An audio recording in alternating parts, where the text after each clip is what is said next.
Alrighty.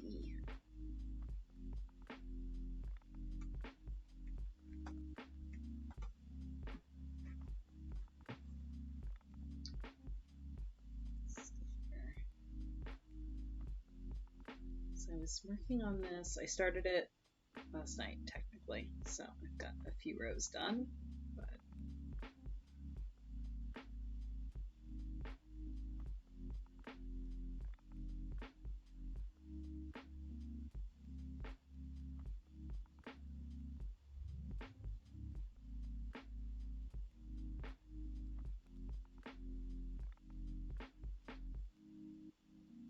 I'll be switching colors at the end of this row, so I suppose I should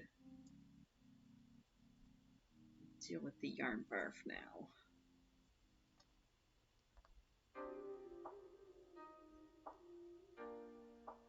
Ha! There we go. That wasn't so bad. Sometimes you have to practically pull out the entire center of the skein before you can find the end. Hey, Azzy. I have never done mosaic crochet before, but I would like to learn.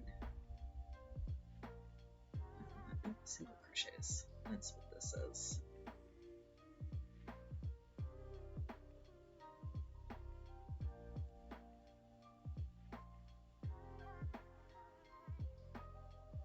That's my last, yeah, that's the last stitch. So then, rather than pulling up the blue yarn, do a loop with the yellow to change my colors. Come on.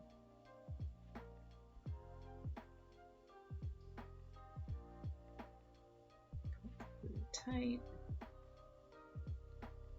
I mean tight-ish. There we go. But I'm not gonna cut the blue, I don't think. Hang on. My day's been going pretty well. Work went by pretty quickly. No major disasters, so hopefully your day's going as good as well. Okay, yes, change to yarn F in the final stitch, but don't cut yarn G. Cool.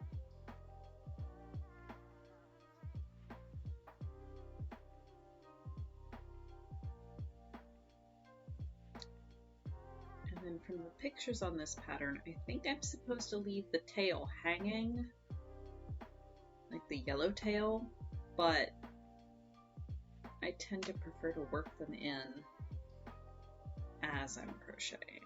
Okay, so chain one, and then, so I have to keep flipping windows to my pattern. Oh!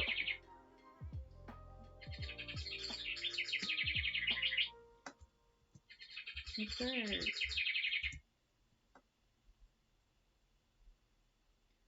Weird clock sounds. Where was I? Pattern. Chain one, and then 2 single crochets and a spike is my repeat. 2 single crochets and a spike. Okay.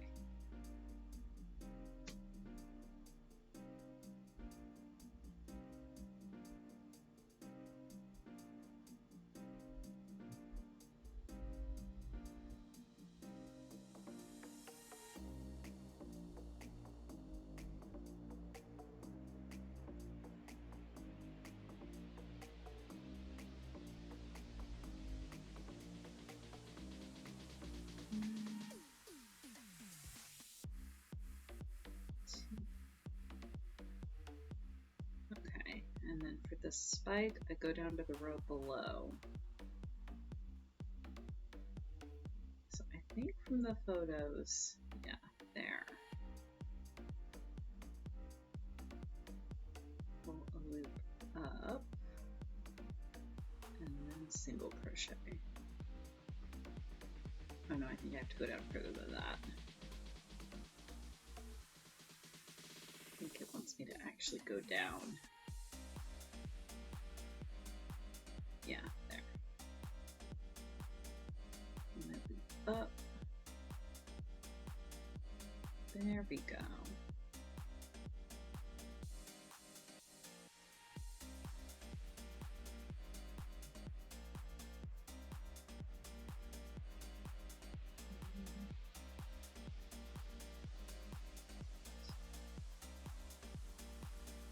lot of this is just going to be a stream. Okay, yeah, that is noticeable.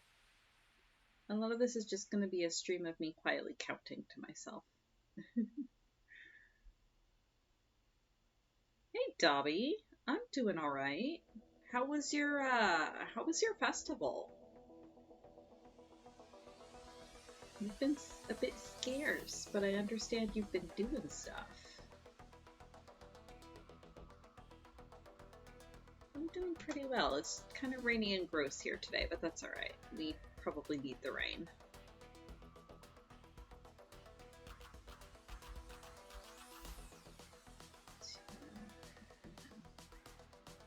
Stay tail.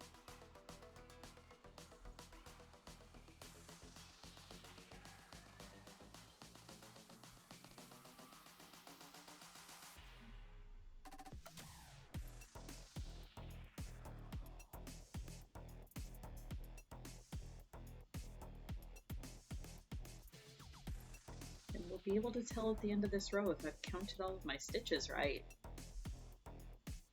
Because if I have, it'll line up nicely.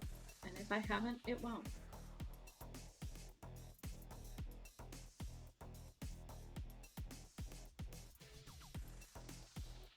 Or if I accidentally skip a stitch I shouldn't somewhere.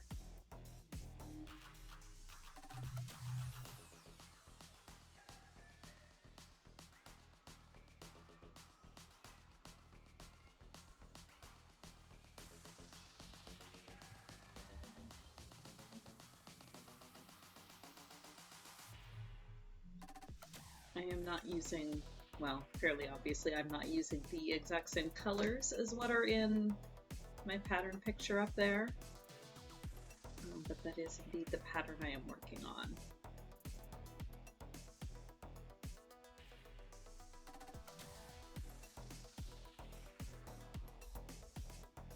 Ooh, goodness! That is fairly precise. Well done. Having worked registers plenty in my life, that sure is an accomplishment. Like, legit.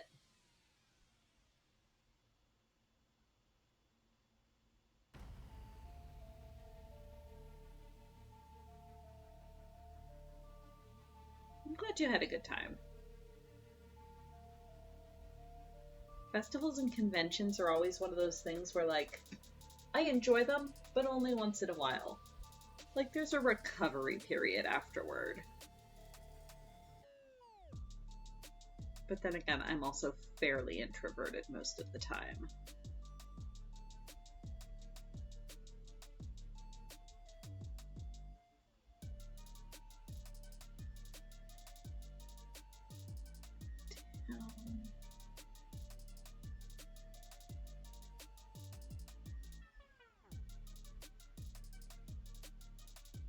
Oh, that's good. Yeah, when it's a fairly limited menu, that makes it a bit easier. Or a fairly limited inventory, I suppose.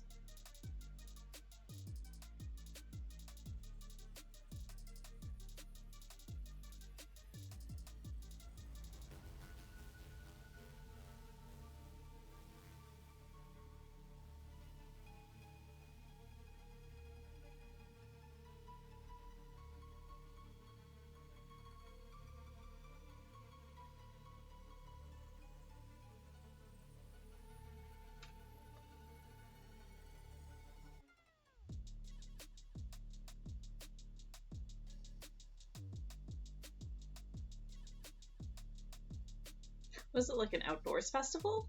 Or were you in, like, I don't know, a sheltered space? Oh, a sleepy Kupo. That's the cutest and least threatening kind of Kupo.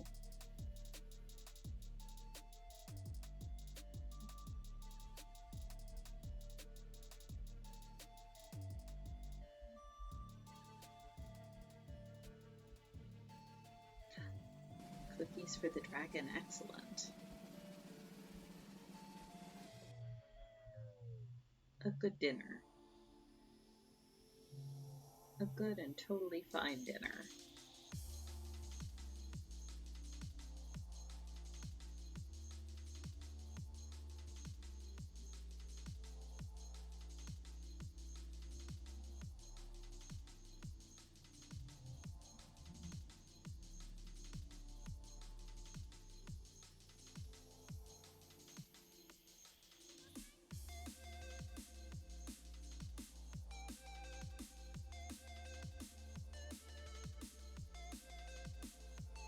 Oh man, I bet. Both on the good and bad side of interaction, I suppose.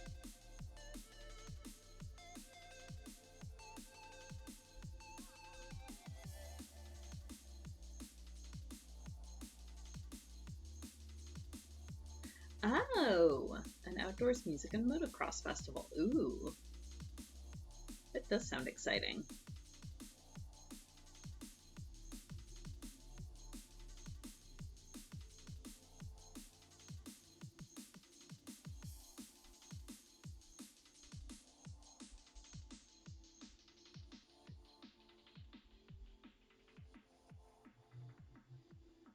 "24-hour race? Jeez.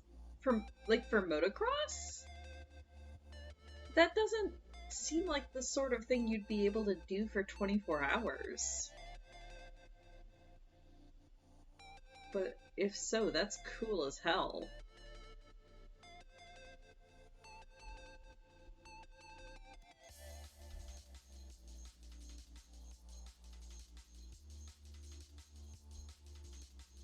Like, motocross is definitely not what I think of when I think of sports that you can do for 24 hours. Unless it was like a relay sort of thing.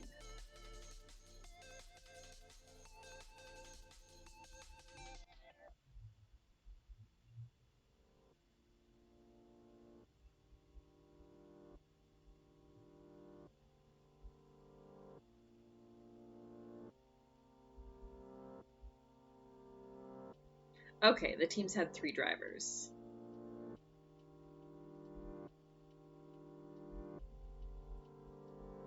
That's cool. Oh, okay.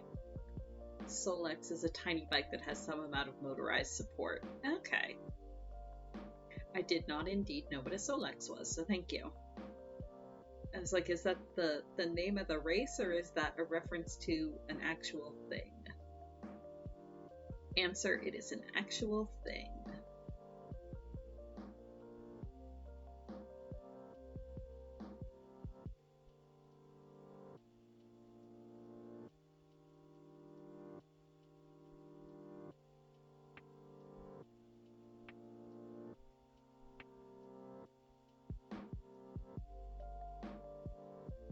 Jesus.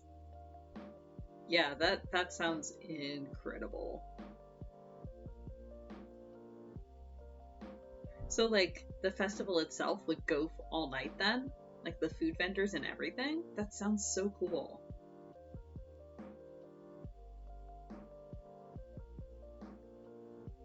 Exhausting, but super cool.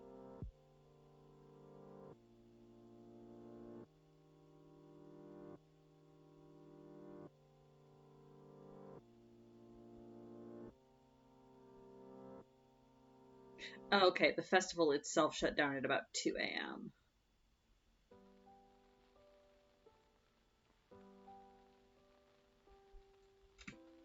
Come on, yarn.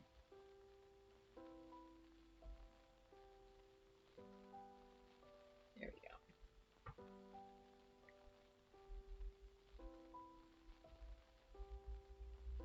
we go. Ooh. Yeah, walking on the track to get back to the camping area does sound like a bit harrowing. I guess it gives you meaning to look both ways before you cross the track.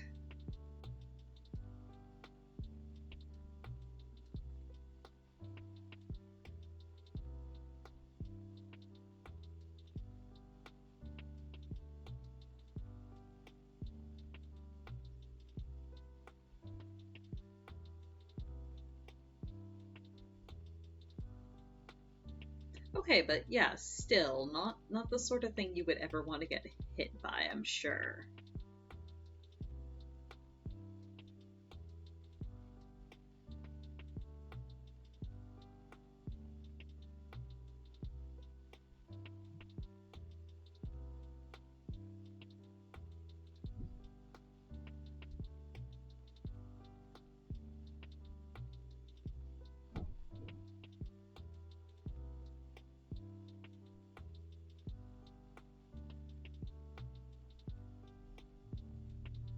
because like anything made of metal, moving at any sort of a reasonable speed, I would prefer not to be hit with.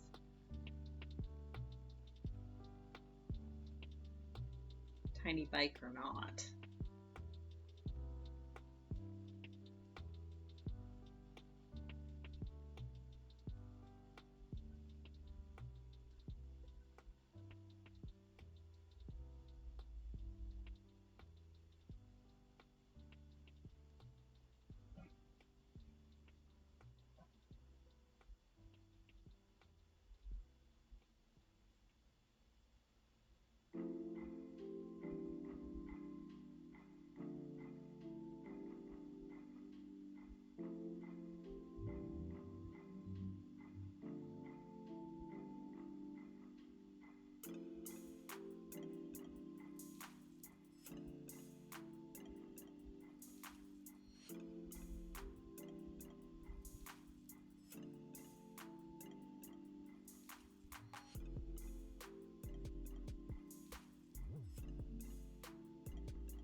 Okay, I definitely like how this spike stitch looks. This is a cool effect.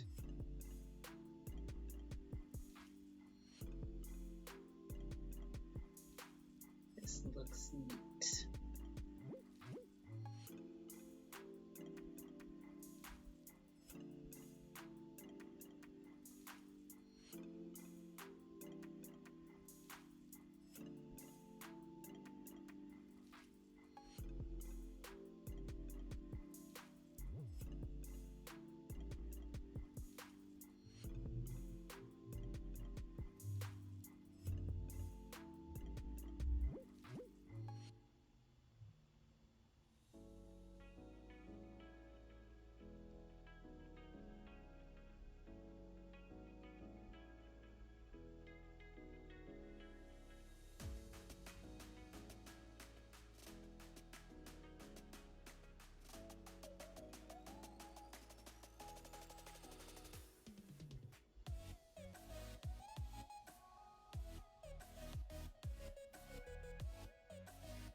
So have your classes started back up again, Dobby?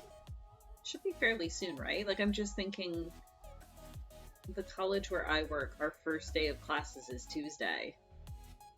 But I don't know if your academic year is a bit different or not.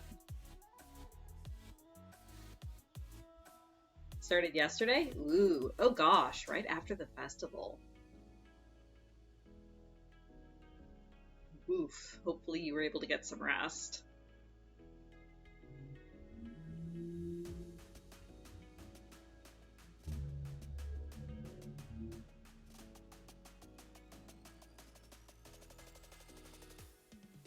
It was funny. So, well, okay, so I said our classes start next week. Technically, they start Tuesday, because Monday is a stat holiday for us. It's Labor Day. But I had totally forgotten about that, because I'm not used to getting stat holidays off. Like, I've been working in retail, and we never get stat holidays off. So I've just kind of, like, disregarded them.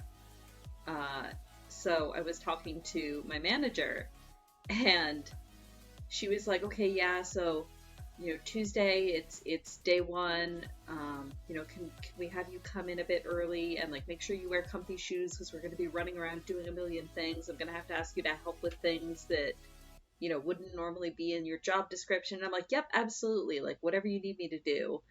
But like that's Tuesday. What about Monday? And she kind of stared at me for a second. She's like, well, Monday you can wear whatever you want because you won't be here. And I'm like, what? And she's like, it's the long weekend. Nobody will be here. And I'm like, oh yeah. I'm so used to just completely ignoring the stat holidays that actually having them off is a weird novelty. It's very strange. But it'll be nice to have a 3-day weekend right before the madness that is the entirety of next week.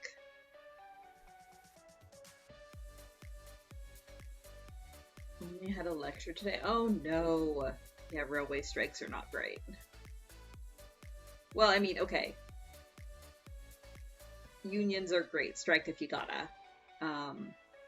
But yeah, it sucks when you have to rely on a service like that and then you are unable to. Although, I will take a railway strike over what we have in this city, which is just railway incompetence. We have a singular light rail that seems like it is broken down more than it is functioning.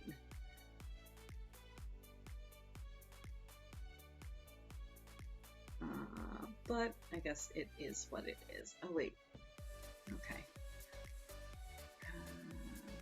Do I do that last spike stitch?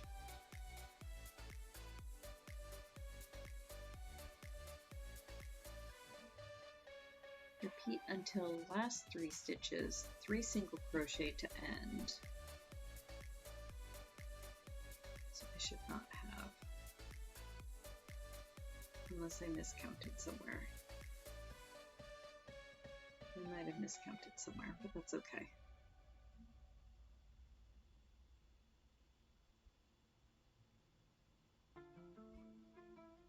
Might have also skipped a stitch somewhere, but it is what it is.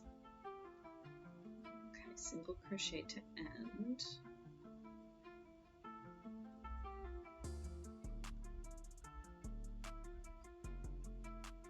Turn.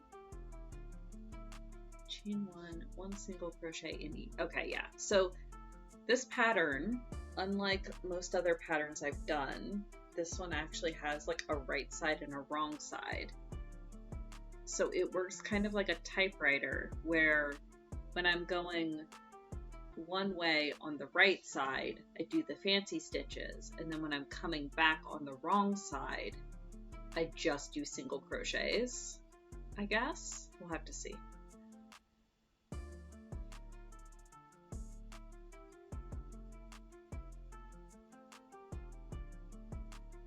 Ooh, learning about building websites. That does sound fun.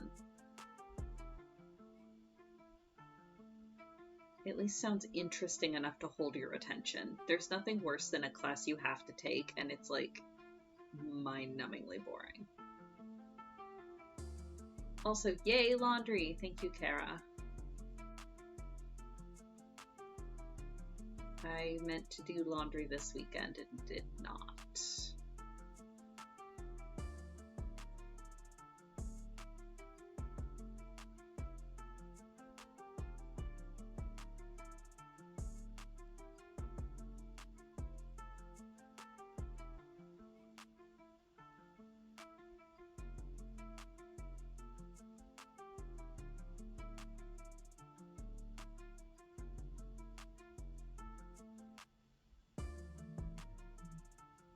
Look, savage prep is important.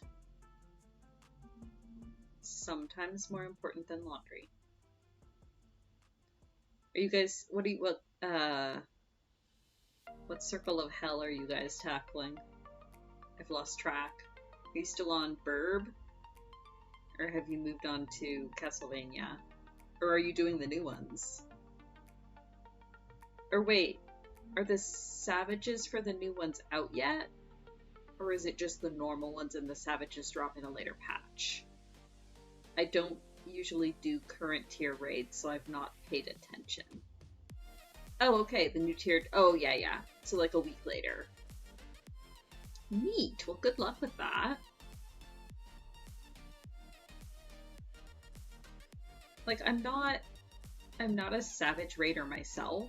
I don't find that level of, okay, let's do it again and again, enjoyable. But I will say it's fun tackling new content on like day one when nobody knows what they're doing. I've done that for like story trials and stuff before, and that's, I don't know, there's something really fun about 4 to 8 people just kind of flailing through stuff together and nobody knows what the fuck they're doing. So you don't have to be good, you just have to be patient.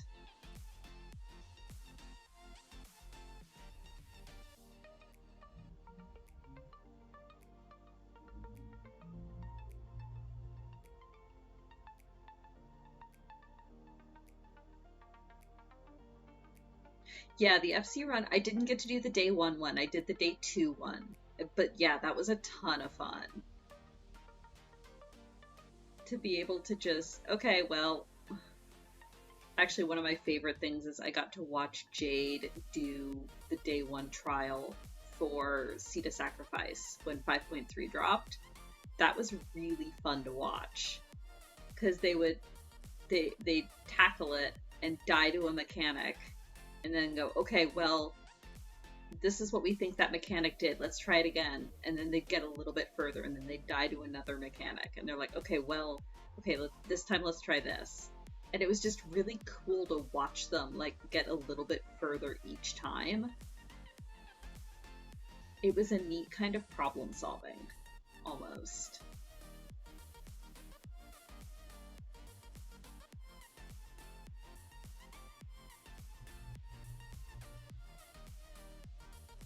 Same sort of thing. I watched Kara do the day 1 run when the 3rd tier of the near raids came out, Tower. That was kind of the same thing, where it was like everyone would wipe, and then it's like, okay, well, let's figure out what went wrong there, and they'd get a little bit further the next time.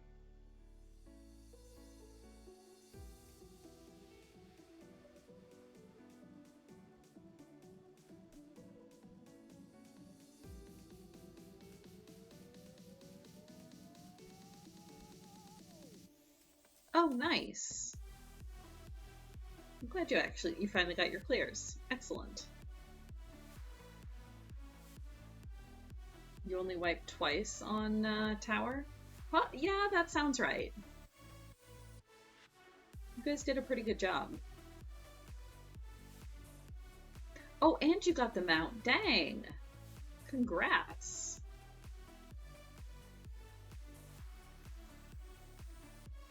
What mount is it that drops from P4? Or P4S? I feel like I know and I don't remember. Is that where the Cerberus comes from? Question mark?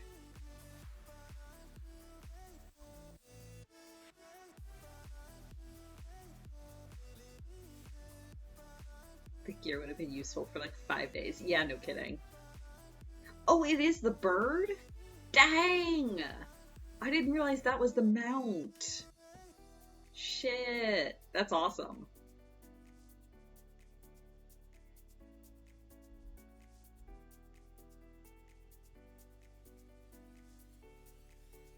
Now you can show everyone that you have conquered the Kentucky Fried Chicken. Oh, okay. The Cerberus is from DR Savage. Okay.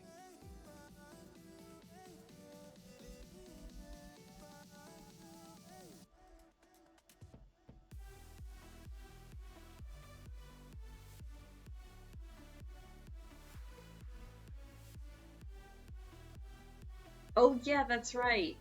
I remember that, Kara. Because you were playing Dragoon. And you were just like frantically flailing to get the last couple ticks on the LB bar. But you managed it, if I remember right.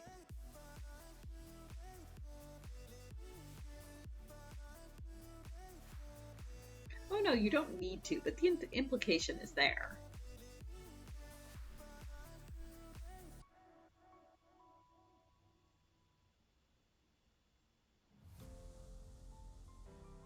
I think the only Savage mount that I have is... Well, and I don't think I have any on... Well, I know I don't have any on Kriya, because I haven't actually done any of the normal raids on him, which I should fix. But I do have the Gobby Walker on Maria from the time the FC was running. Did a couple weeks running Alexander. I think that's the P8 mount. I don't remember, or A8, I mean. I don't remember if it's the A4 or the A8 Savage mount, but I think that's the only time I've ever run Savage. But that was, I mean, it was fun enough. It's just not something I specifically seek out.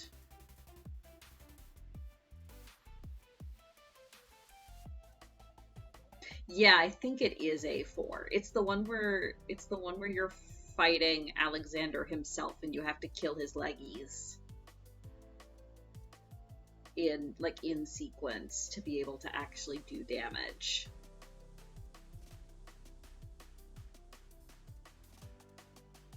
Alexander and his pancakes of death.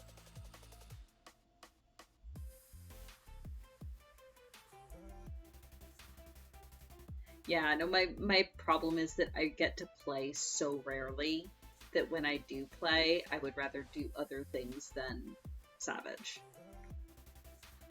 And I don't play consistently enough to be part of any sort of a static or a prog or anything, so I just don't bother.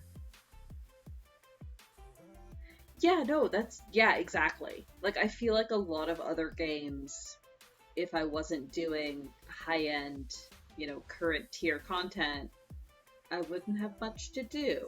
Or I would be looked down upon for not doing high-end current tier content. And in FF14, I'm not. It's just like, well, like, I love that this community is so open to, hey, yeah, you enjoy the game however you enjoy the game. Engage with the content however you want, and that's cool. I mean, I'm sure there are the elitist assholes, but I haven't run across too many of them. I should make an effort to do more of the Wildcard Wednesday stuff, but with me also streaming Wednesdays and then working on Thursdays, it's just usually not feasible, which is a bit unfortunate. Also, with I have a lot of noise sensitivity problems, which makes being in voice chat hard, especially when people get excited and voices start overlapping. Yeah, it's a thing.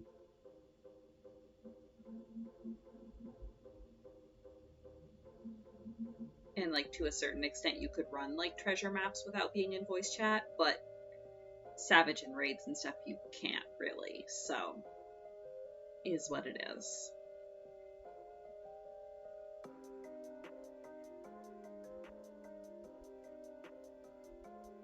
But I suspect that a lot of my noise sensitivity problems come from the fact that I need a couple teeth out. And my teeth have been slowly getting worse as the noise sensitivity slowly gets worse. So hopefully once I finally get those teeth out, some of the noise sensitivity will go away. That's what I'm hoping anyway, because like, everything's so crammed together in your head, it's all interconnected.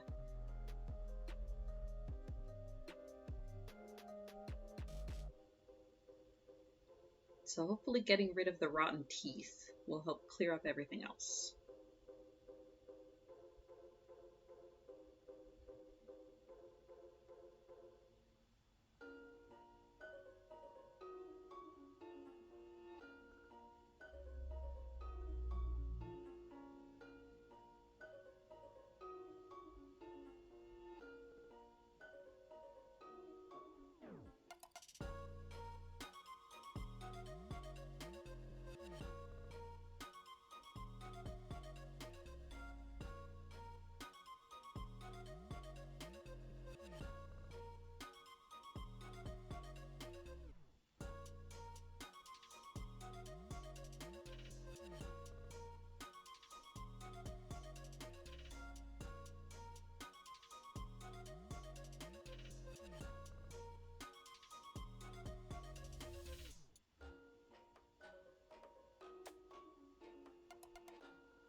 Okay, almost at the end of this row.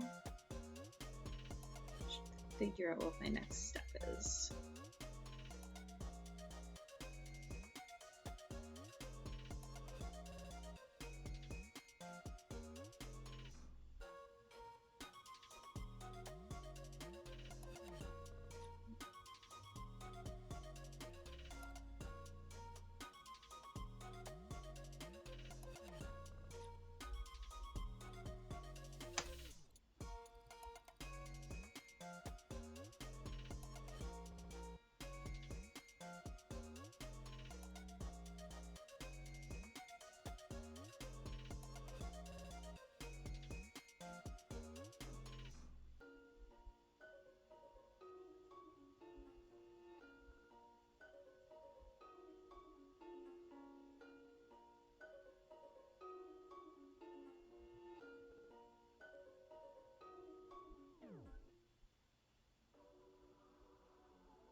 Okay. Pattern, pattern, pattern.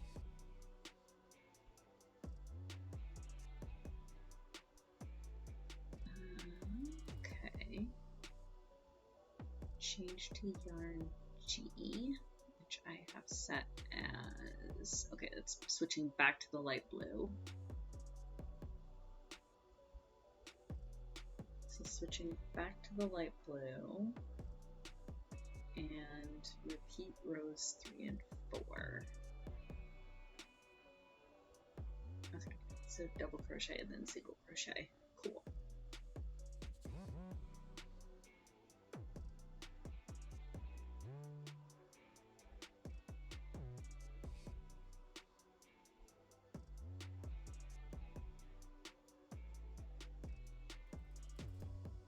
So that goes in, and then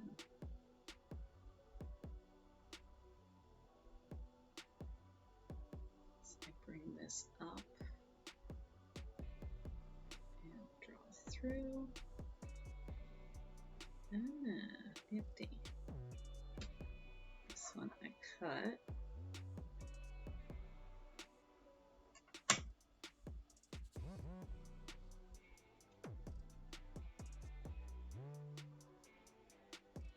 Chain 2.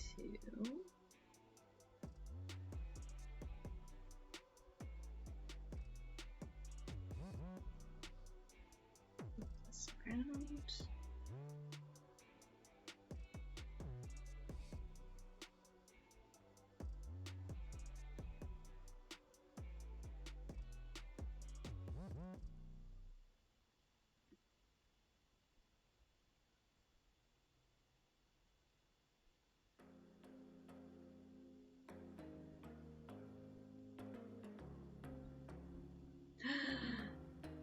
Excellent. The fact that you're having to immediately restrain yourself from buying the next book, I take it, is a point in its favor.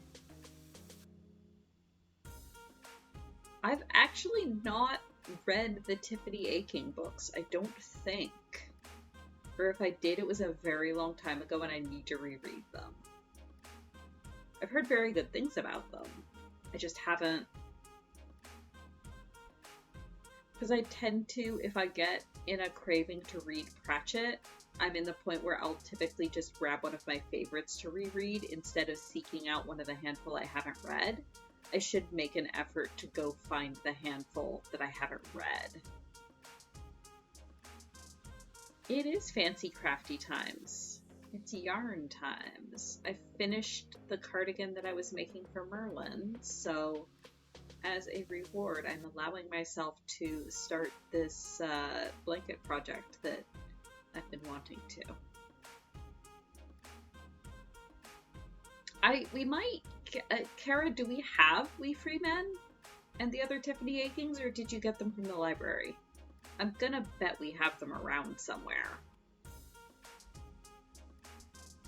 I should start reading on my lunch break.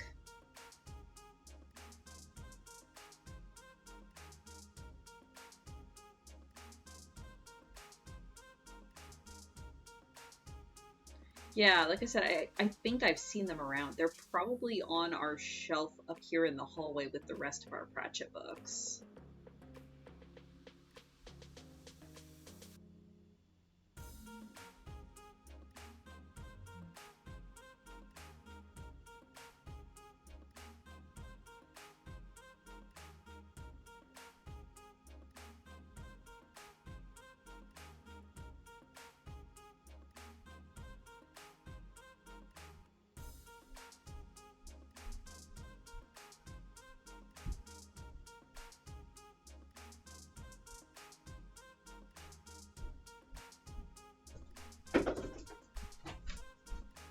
Aha! Yay! Thank you. We do indeed have a copy. So there we go. I will stick that in my work bag and start reading it on my lunch break.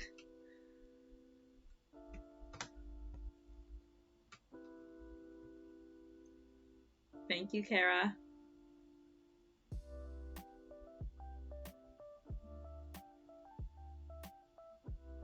Big cheats? How so? I just got free book delivery.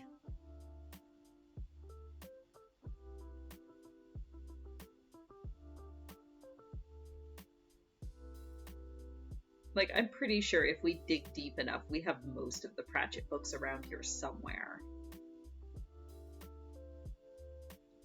With the possible exception of some of the earlier ones.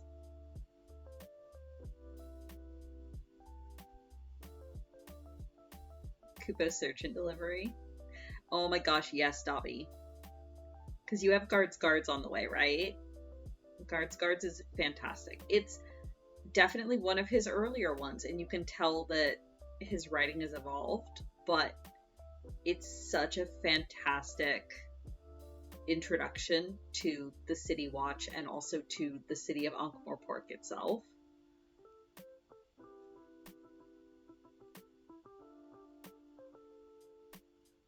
Guards is a very good read.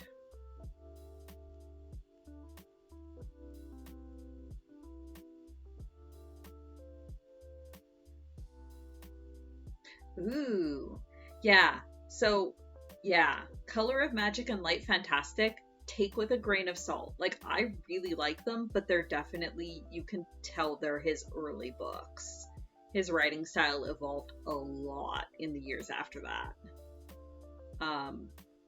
But I actually quite like, it's been a long time since I've read the Light Fantastique, but I really like the Color of Magic.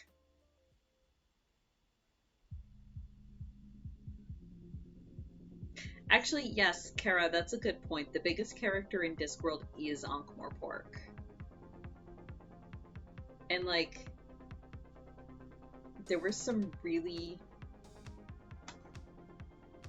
Oh gosh, yeah, I love the City Watch. There were some really fantastic written tributes that came out after Pratchett's death, where it brought up the idea of the Discworld is still there. The city is still going on. Like, he did a really, really, really good job of making you feel like the world that he created, he set it up so well that it's still going. Like, it's still ticking along. He doesn't have to be here for it to exist.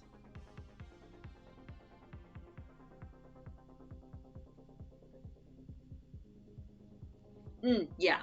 Yeah, the Tiffany Aching books, I think he sort of set up to be a sort of an alternate entry point to the Discworld. I don't know how much he intended them to connect to the others, and then they just sort of became connected to the others. But they are definitely some of the more standalone ones. Yeah, exactly. The city keeps running when the reader looks away.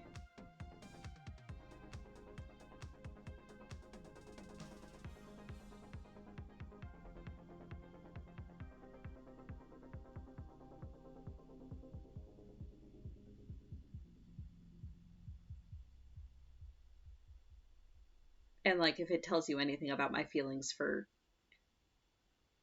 Discworld and Pratchett in general. I have plans to get a Discworld themed tattoo. I just haven't gotten around to it yet because COVID, and also my artist had a shoulder injury. But that is a thing that will happen.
Ooh. Unseen Academicals is one of the ones I have not read. Yet. That is also, I want to say that's the last book he wrote.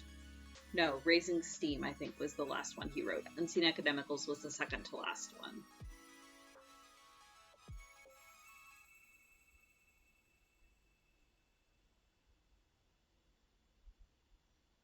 Yeah, I no longer main White Mage. I did at the time I got the tattoo.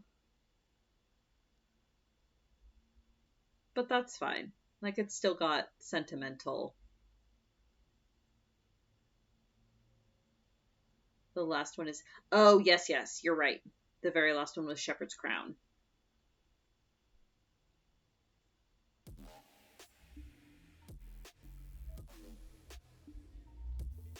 That is correct.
Kara, I swear to God, if you make me cry on stream.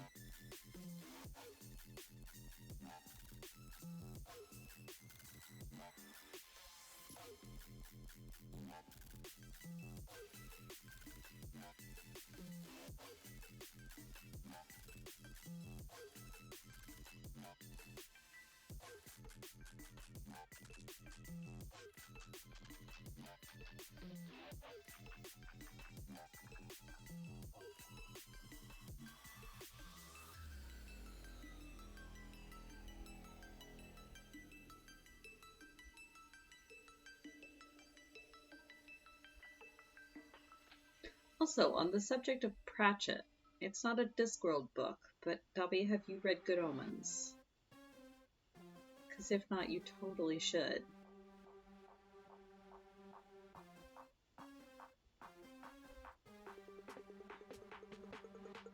Or, honestly, watch the Amazon miniseries, because they did that so well. But also the book is incredible.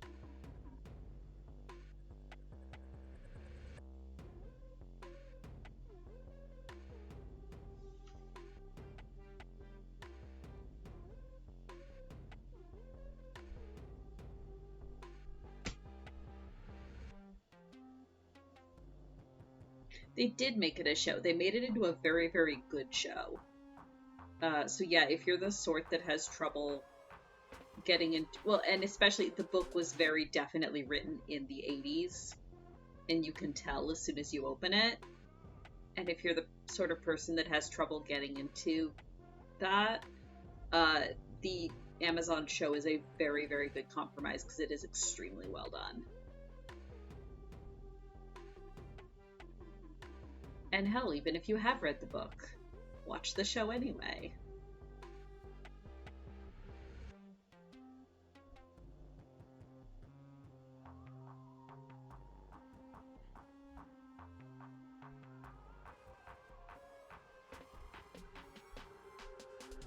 Yeah, that's fair, Dobby. But yeah, I would say when you get a chance and you get a little bit of time and brain space, definitely give it a watch.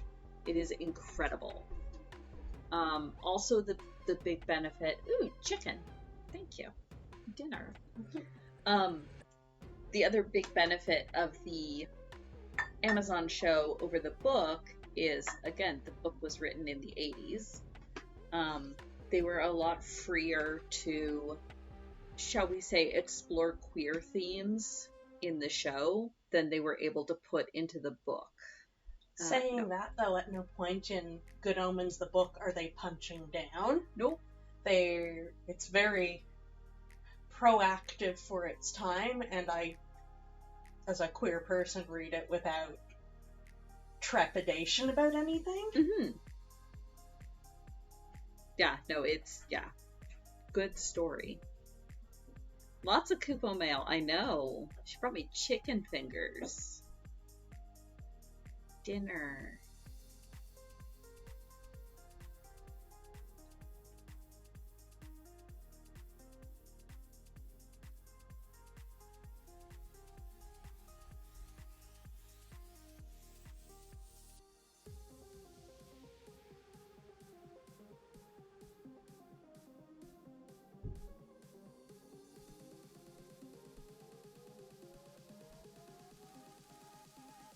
Gosh, no, I want to rewatch Good Omens.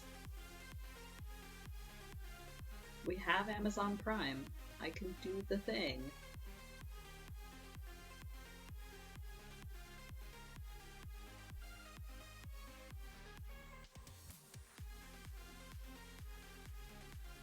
Oh my gosh, yes, Dobby, go to bed.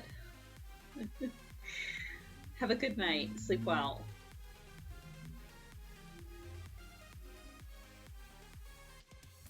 The range on Kupo mail depends very heavily on the weather, and it is currently raining outside, so I would guess the Kupo delivery radius is about 30 feet? Yeah, there you go. Exactly one floor above her current location.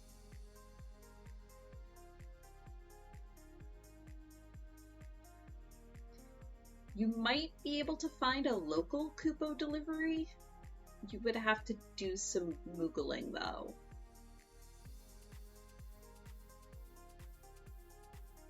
To try to find a Kupo nut station near you.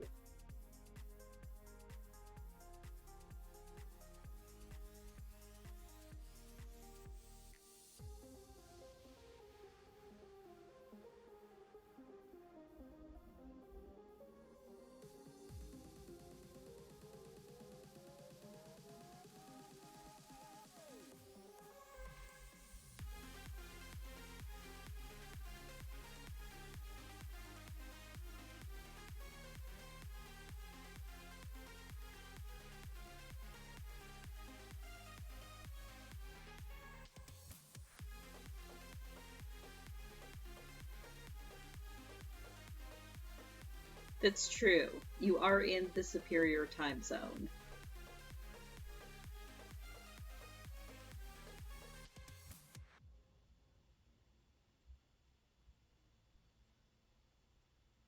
There's probably some chicken in that. Depends on the dish, but probably.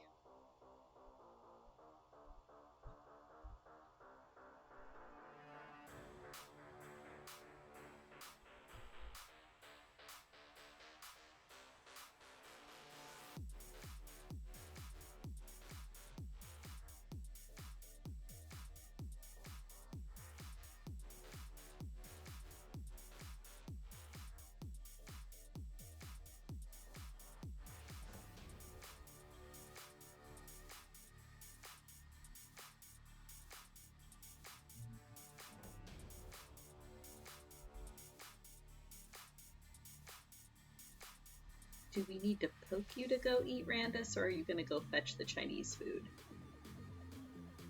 The box says chicken lo mein. Oh no, are the quotation marks on the package? That's worrying.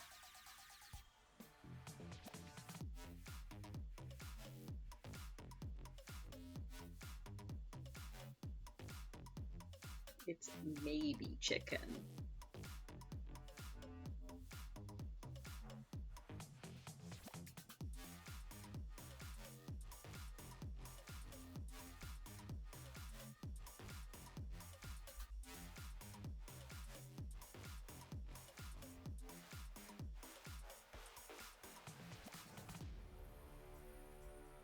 Gonna go nuke it? Okay.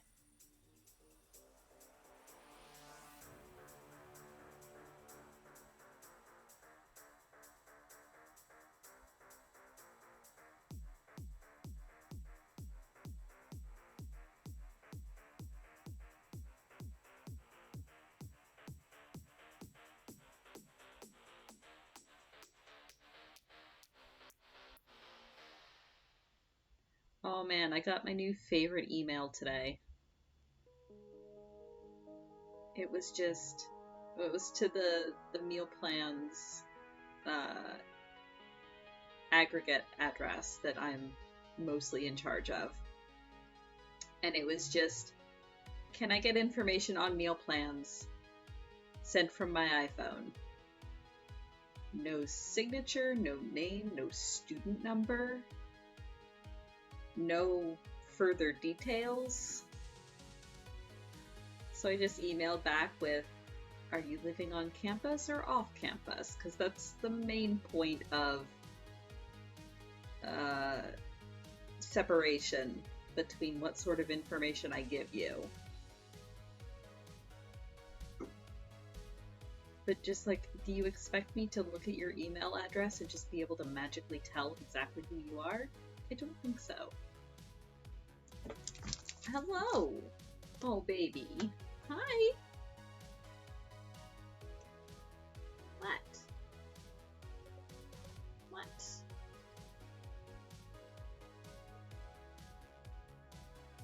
Hello. You gonna sit? Well, you're gonna sit on my crochet. Are you gonna sit nice? What?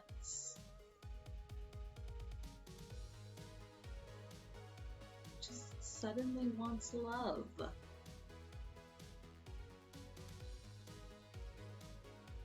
Yeah, I love people like you, Dobby. You're the best.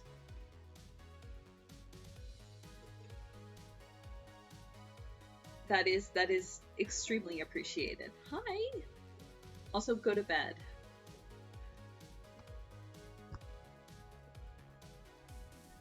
I also got one that just began, Dear Sirs. And I was like, close, but there's only one of me. But I will answer to Sir if you like. Baby. You knew I was about to take a bathroom break, didn't you? You knew.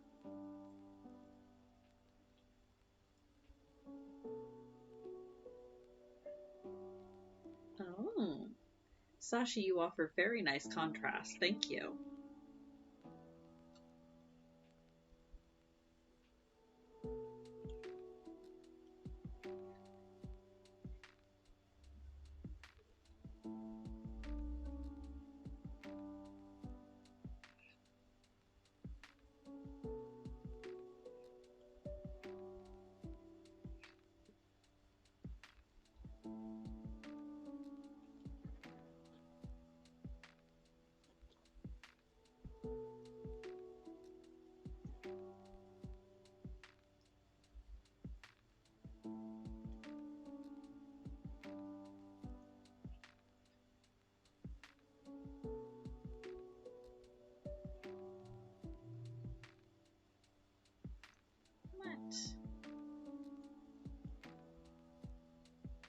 You've just decided my blanket is the place to lick your paws?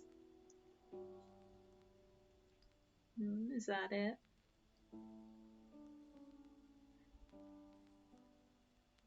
this is just the place to bathe.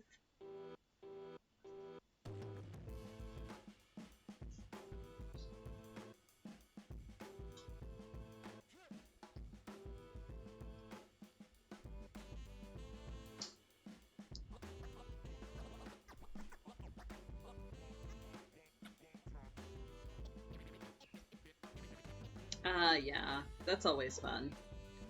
Good luck with that, Dobby. Yeah, I'm glad they're willing to work with you. I know, at least for my department, we try to work with students as much as we possibly can. Like, we have regulations and we have guidelines, but we also understand that every student and every situation is unique. So we try to work with students as much as we can to get things the way that they need to be. A mogmail sack full of sand? Oh no, that would be so heavy. Are you gonna whack Dobby with it? Is that how that works? Also, verb.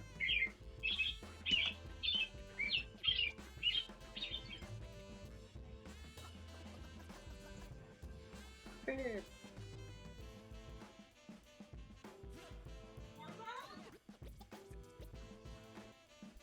Huh. Doorbell. Interesting.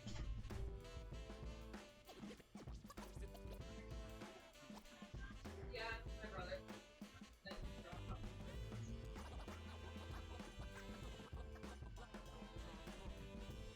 Yet more mob mail. If I turn over my shoes, I have more than enough sand from the festival. That's fair.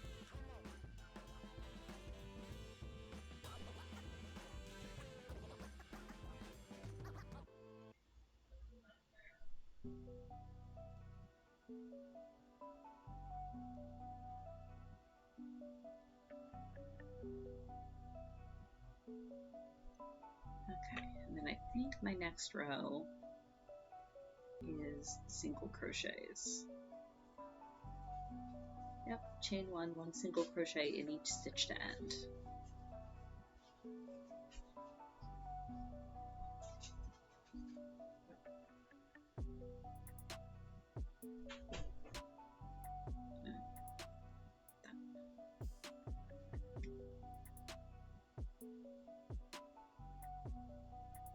Dear sirs and or the madam.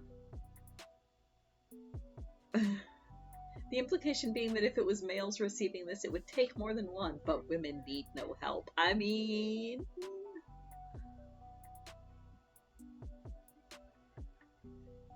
No comment, but also yes. I think it's because dear sirs or madams sounds more risque than they mean it to. At least to, I think, most North American ears that are used to madam meaning something entirely different most of the time.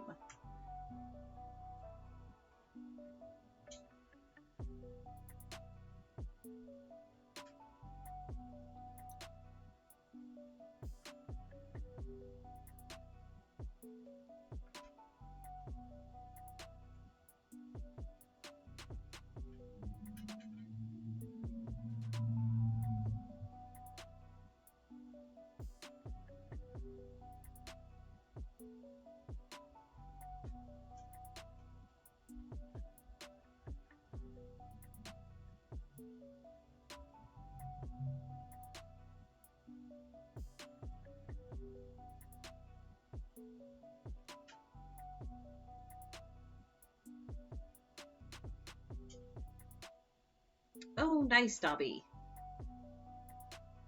Yeah, that sounds like a good compromise. I'm glad you were able to get that sorted out. But, oh no.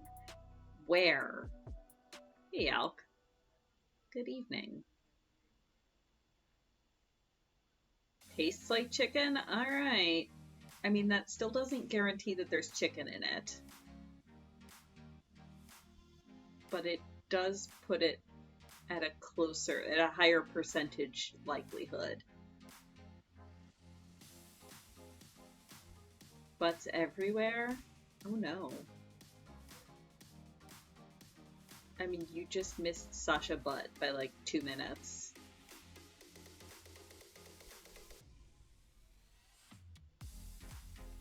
Oh, no, she's coming back.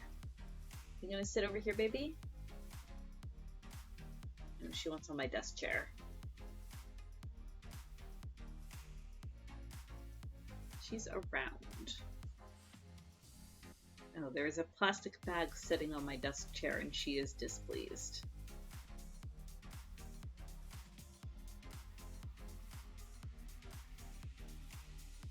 Sasha, my other dumb child that I love. Wait, I have several.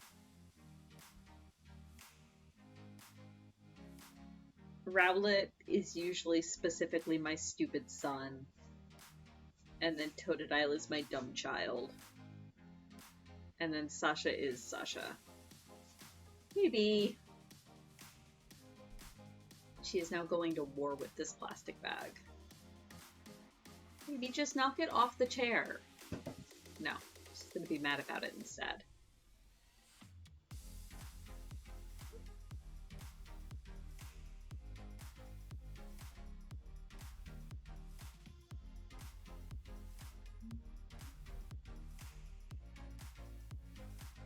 She has decided to abandon the desk chair and go sleep in her little fleece-lined cubbyhole instead.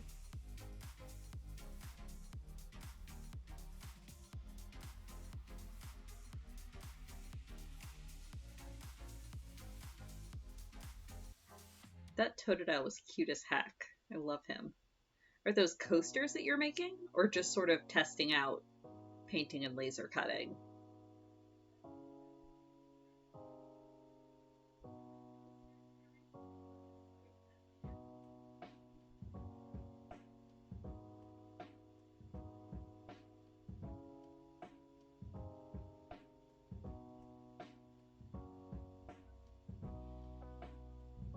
So pay no attention to the fact that this crochet is curving. It'll work itself out. 8 by 12-inch sign as you made as a test for a masking technique. Ooh, cool. Neat. Well, it looks like it turned out really good. Nope, these are single crochets.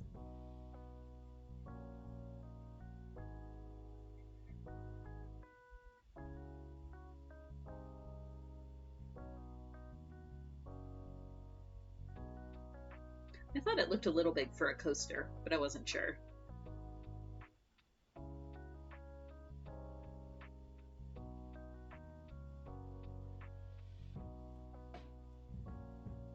I don't know, I kind of liked the airbrushy effects, if that's what you're referring to.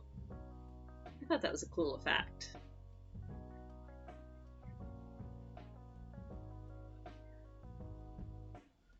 Because, like, especially with Pokemon, you always see art and merch where it's the flat, solid cell shading. I kind of like the airbrushy look just for the uniqueness. It's different than what you usually see.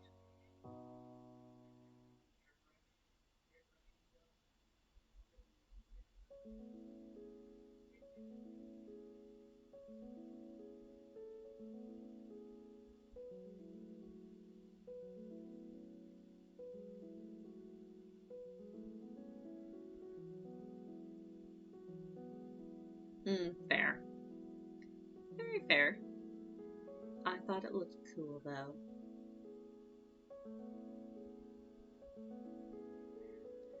Sasha pushed my door open, and there's like a 10-second delay on my stream, and I can hear myself on the television downstairs. Not an issue, just odd.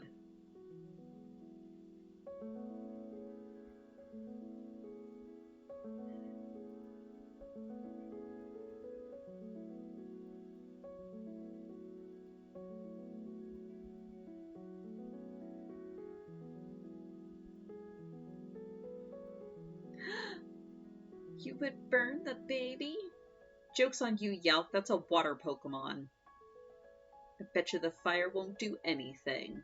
Also, you probably shouldn't burn that amount of spray paint.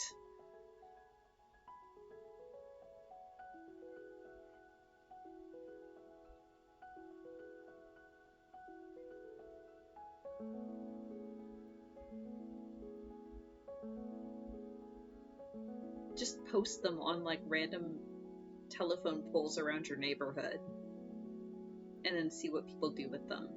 You could do like a hidden camera web series where you just prop up Pokemon signage in random places and then hide and film people's reactions to it.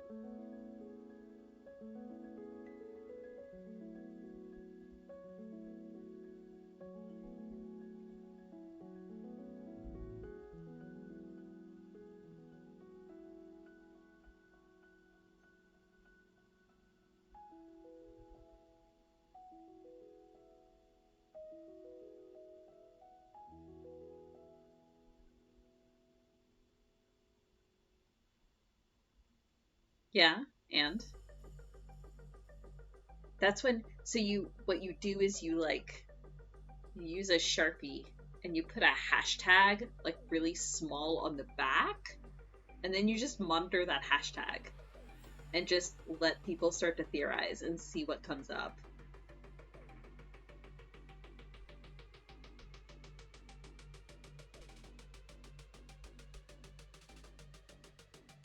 I am choosing not to engage with Randus's comment. I love my stupid son, okay? Totodile is such a dumb, precious child. Also, if you've been watching my Wednesday streams, you would know that Moonbrita kicks ass. She is one of 3 Pokemon that is carrying that team.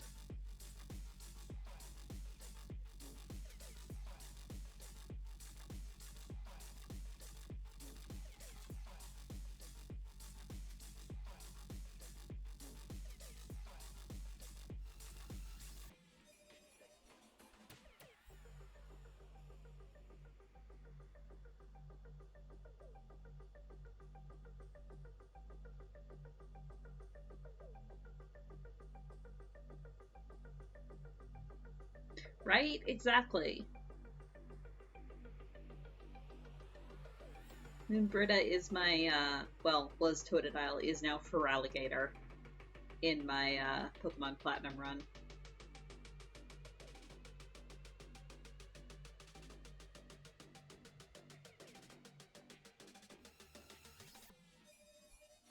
Hey, agreed, Yauk.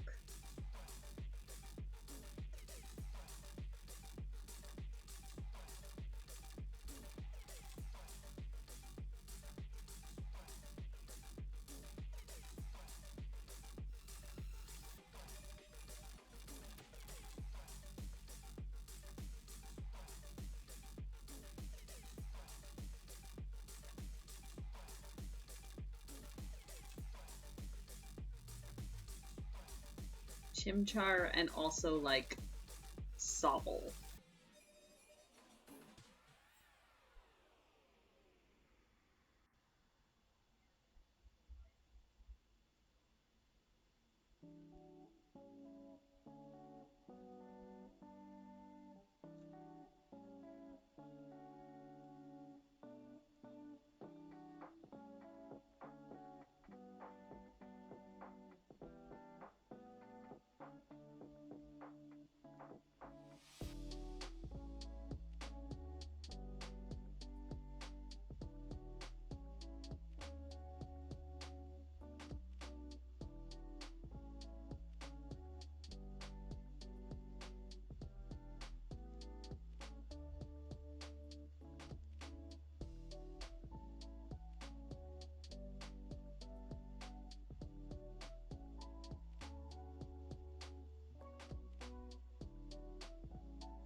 Yeah, that's certainly a thing too. Yeah, Tepig's not my favorite either, to be honest.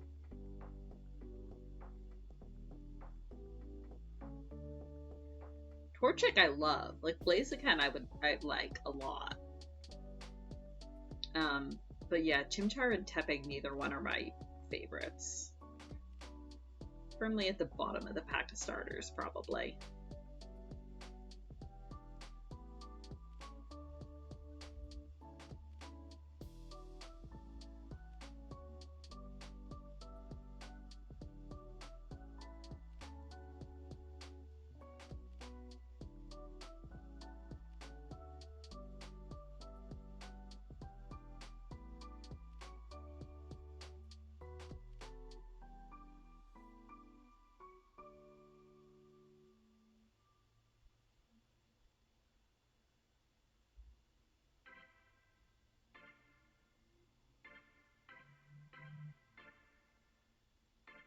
Yeah, bottom tier for me is probably like Chimchar, Tepig, Sobble, Froakie. I mean, like, I don't know. I totally get that every Pokemon has their own fans. Like every Pokemon is somebody's favorite. I believe that very firmly. They're just not mine, and that's fine.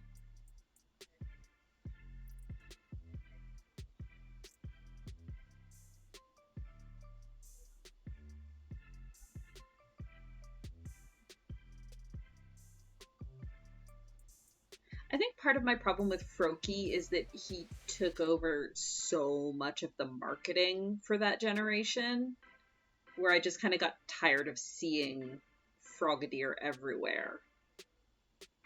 Or, not Frogadier, that's the middle.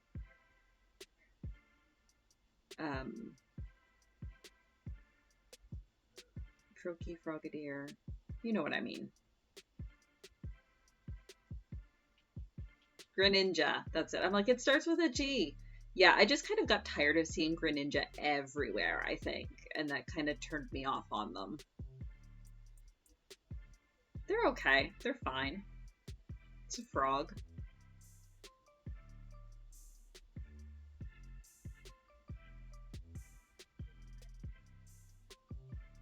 Kara and I are actually doing a playthrough of X and Y right now, like together. She's playing X and I'm playing Y. And I took Chespin as my starter for the first time, and I'm actually really enjoying Chespin. Again, probably not my favorite, but a pretty solid little grass type. No complaints.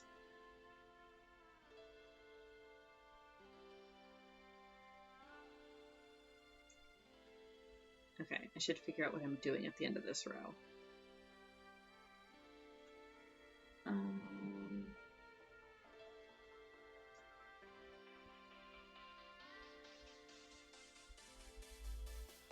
Round is the shape of friends.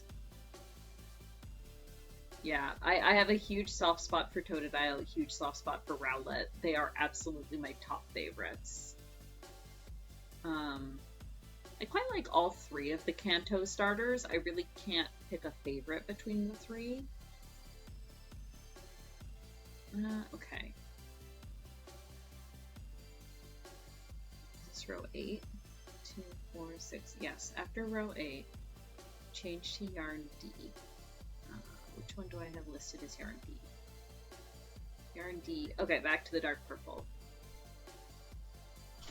And then repeat these rows again. Okay.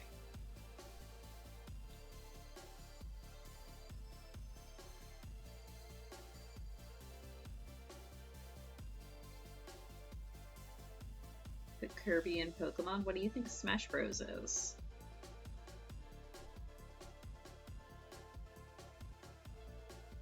Okay. So that, and then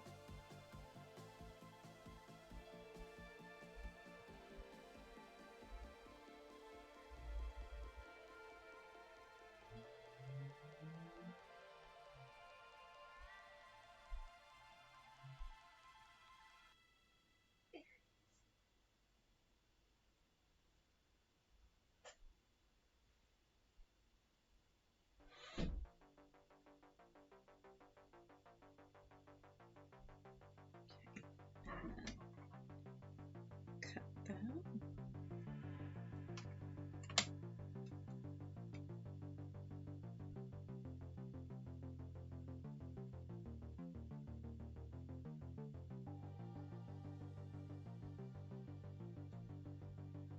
Smash Bros puts Pokemon in Kirby. Oh, literally.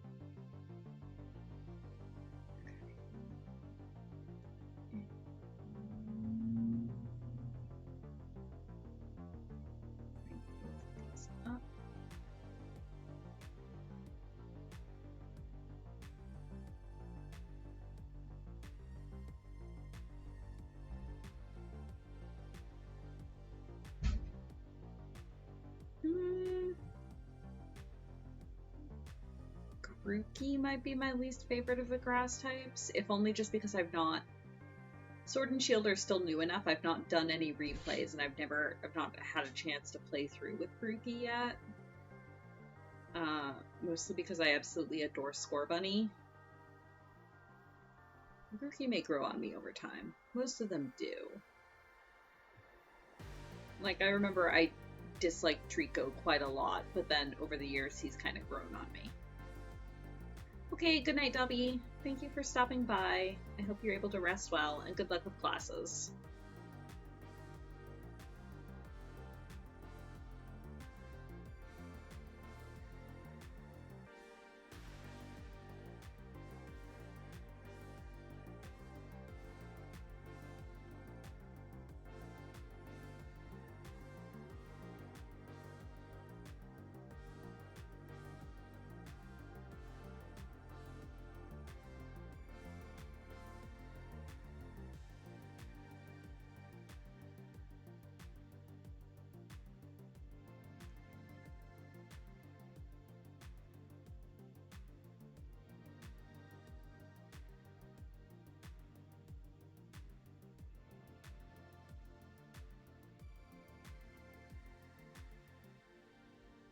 Yeah, the anime tends to influence a lot of my opinions on individual Pokemon.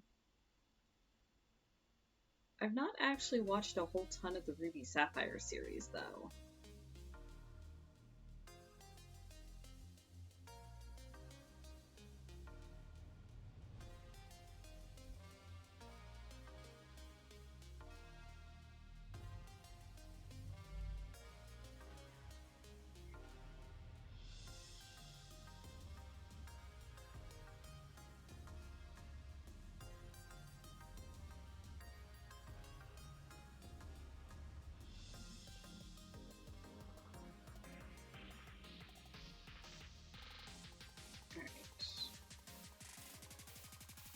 Those are nice and secured.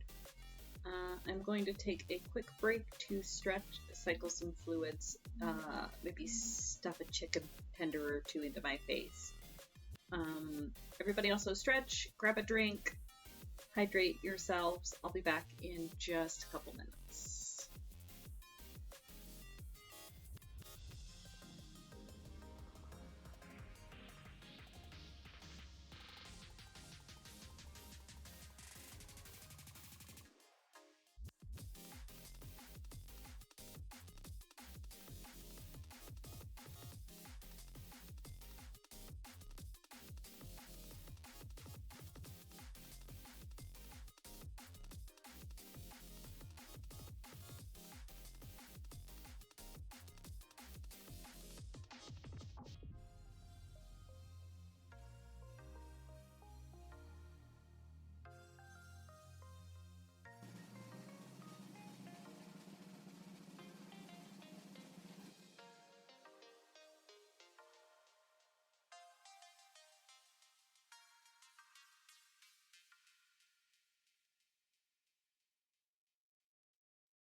She's back. Baby. Come on. Come on. Settle down. There we go. Good girl. What a baby. Yes, you're a baby. Yes, you are a baby.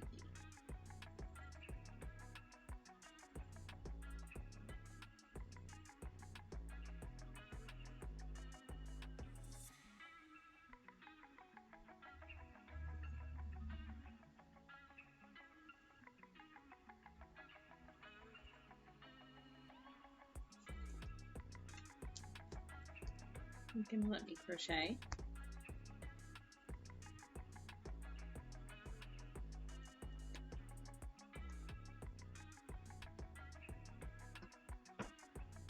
Or are you just going to sit here and be maximum cute?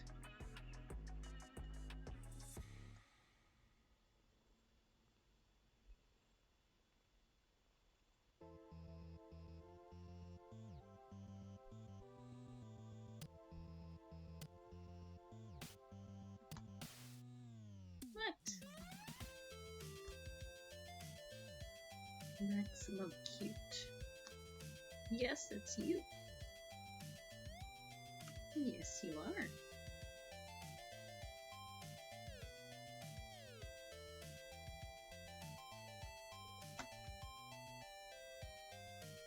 The only downside to this headset mic is it's so much harder to pick up Sasha's loud purring.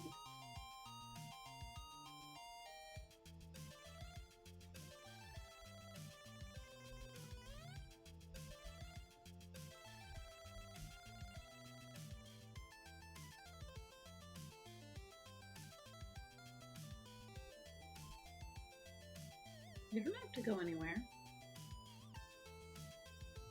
No, you don't have to go anywhere.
Hey, welcome back.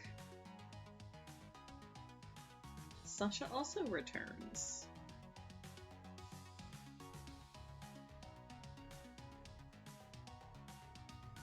I am shook she has decided to stay. She usually hates it when I'm working on top of her like this.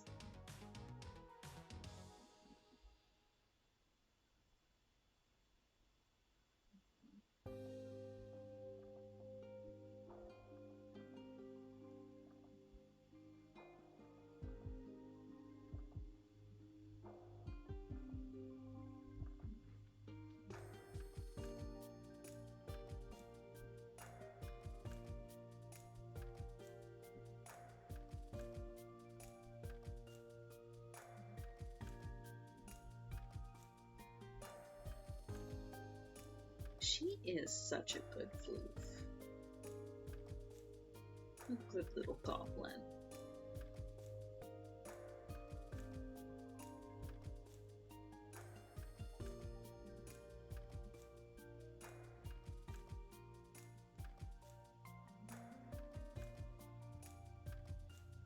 Usually when I'm streaming, she sits downstairs by the television and just kind of looks around sadly because she can hear me but can't find me. But today she was smart enough to find me.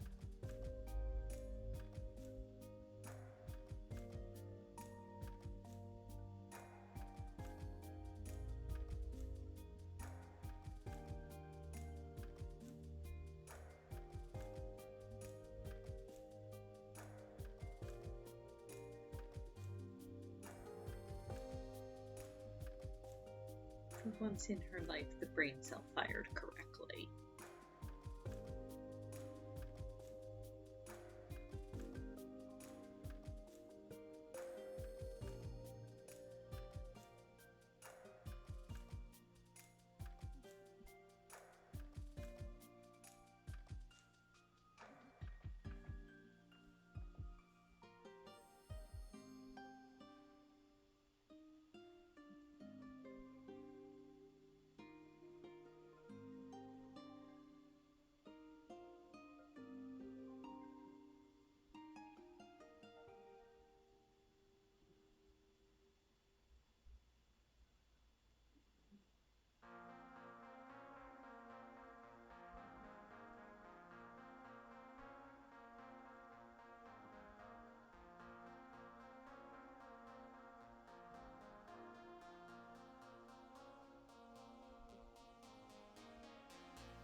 I mean,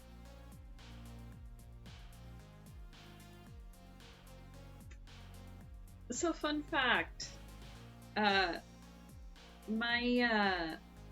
my brother and his wife are having a baby this winter, and they're down in Tennessee. So if we end up driving down to see them, we will be passing through Detroit.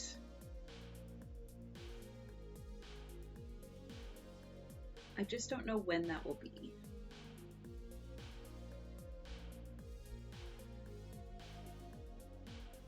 But the thought had occurred to me, hey, we could stop and steal, pet Miller.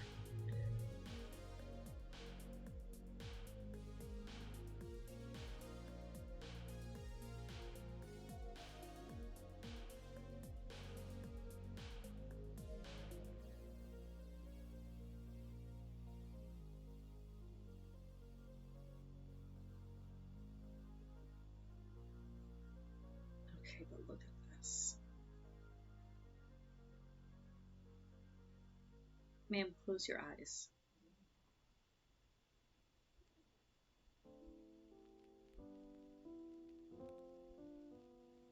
Upside down baby.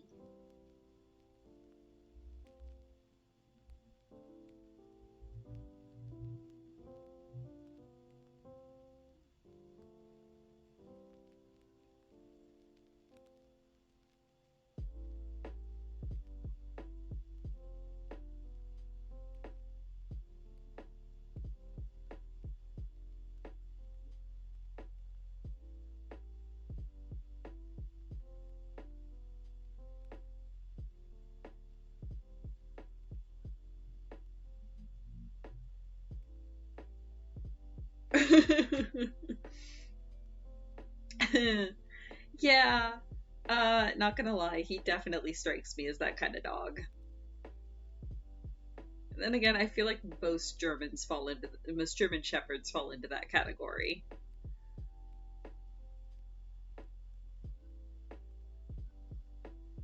I could throw a ball into the back of an unlabeled white van, and Miller would just leap in.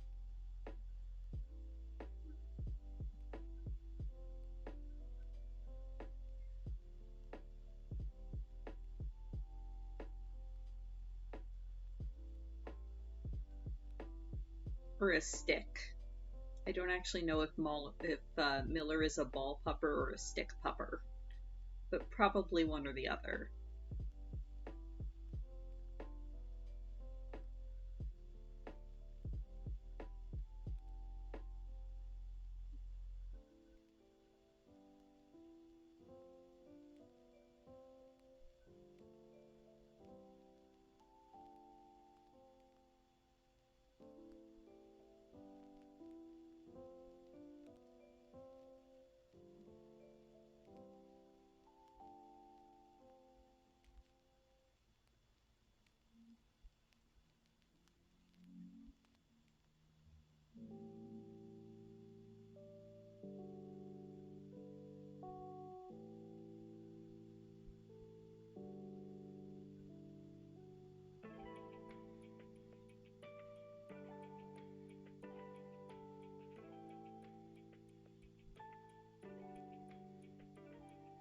Tennis balls, but only like good professional grade ones? Oh my.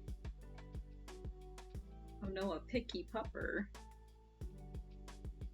It's okay, Sasha's picky too. She only likes mice that are furry. It doesn't actually matter if it's like fake fur or if it's real like rabbit fur. She likes either one, and she loves fleece toys and blankets. But like she doesn't like jinglies usually. She does tend to like crinkly things. Like she's got a fleece mouse that has like crinkle stuff in it. I guess like it crinkles when she bites down on it. And that's one of her favorite toys. Because she gets the fleecy texture, but the crinkle.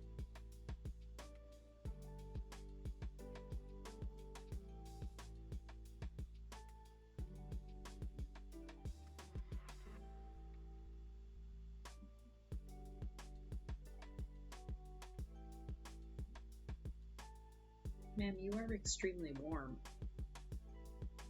I am going to overheat. Oh yes, and she loves turkey feathers. But only real turkey feathers. I don't think she really cares about fake feathers. But the turkey feathers, my god.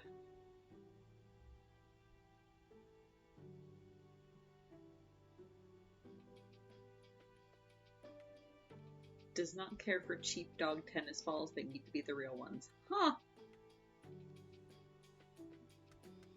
Better mouthfeel, I guess.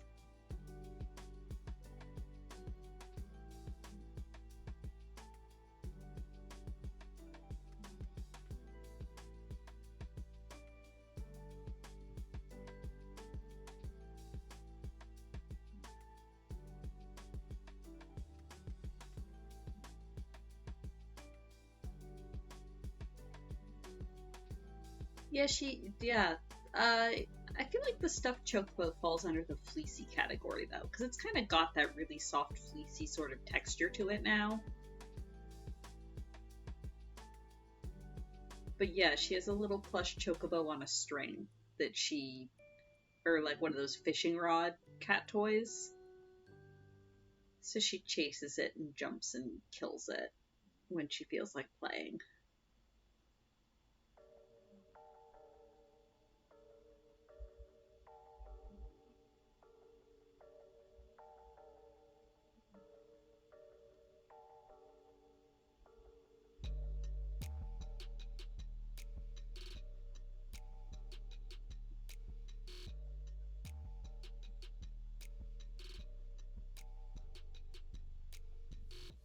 emphasis on when she feels like playing. Oh, I'm sorry. Did the end of the blanket tickle your delicate little belly? No, she does not have a Moogle on a rod, unfortunately. Just a small chocobo.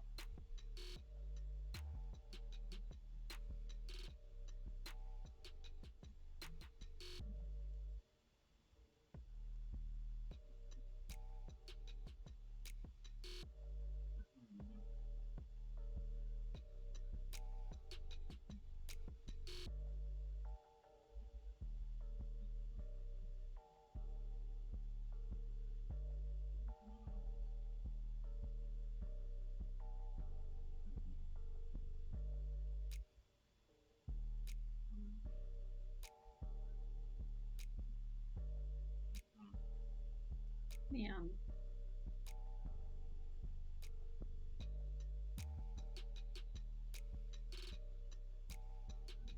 She's snoring, and I'm very disappointed it's not able to be picked up on the microphone.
What?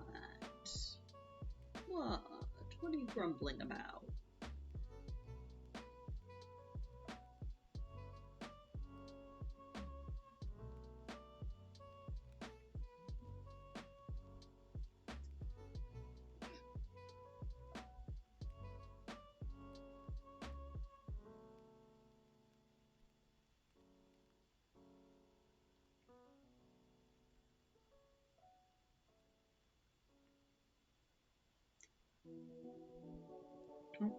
Bye.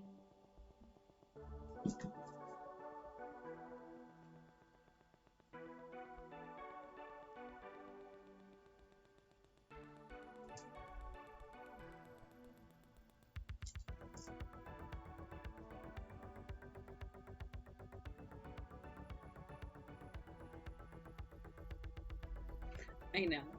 Her life is extremely hard. We starve her. She never gets fed.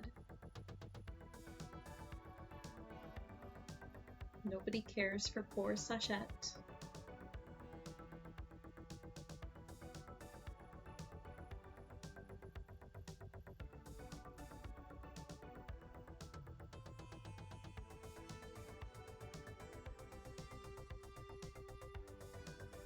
Goodbye, sweet baby girl. I hear kibble crunching out in the hallway, so I think she got hungry. She may come back. This blanket I have on my lap is her second favorite blanket in the world, so... Well... yeah, probably second favorite.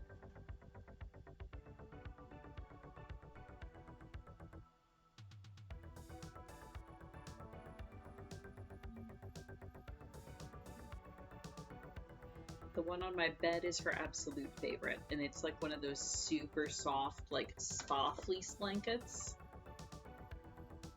And then her third favorite is probably the fleece blanket that's folded up down on the windowsill or on the end table next to the window downstairs, which is where she mostly spends her time.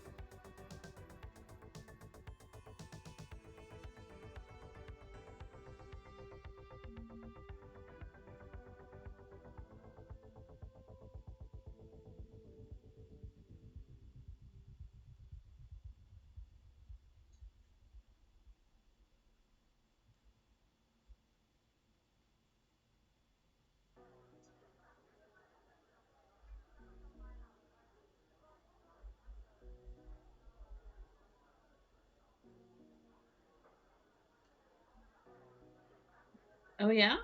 What sort of change? Border to it? Or like a shift in color?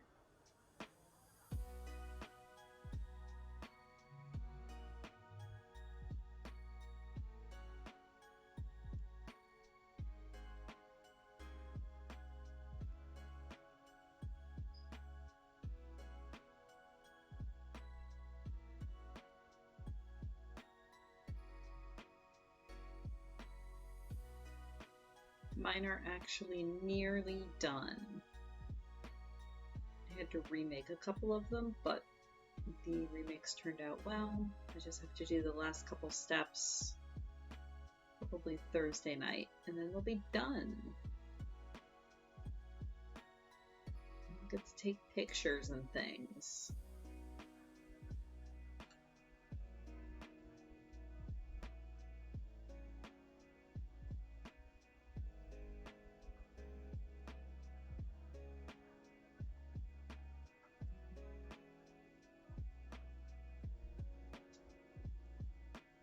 I hear you, Sasha. Yes, you're lurking.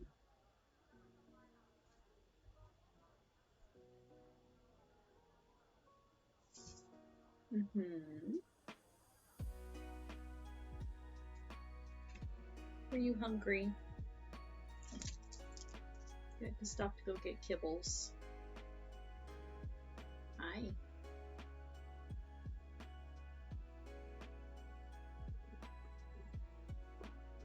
Lay down. Lay down. Or loaf. Loaf works too. What a good round you are. Yes, what a good round you are.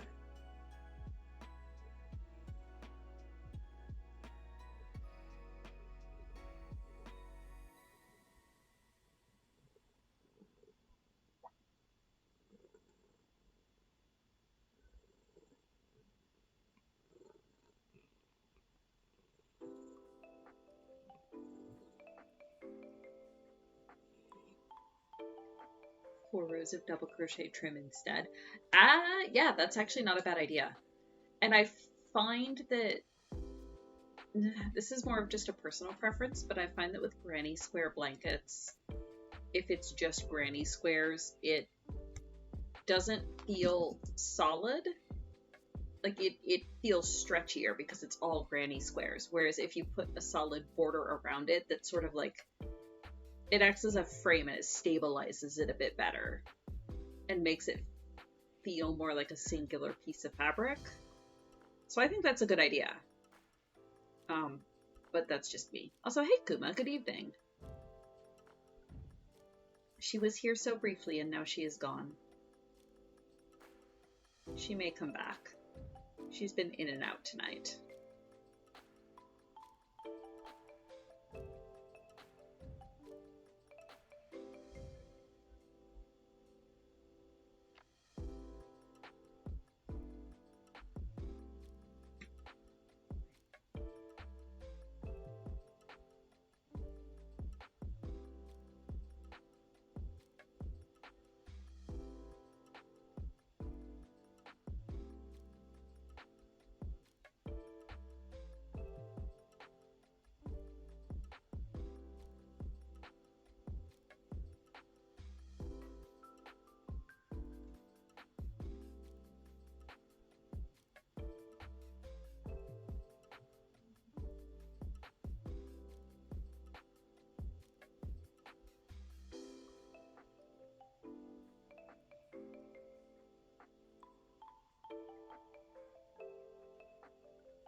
Oh, okay.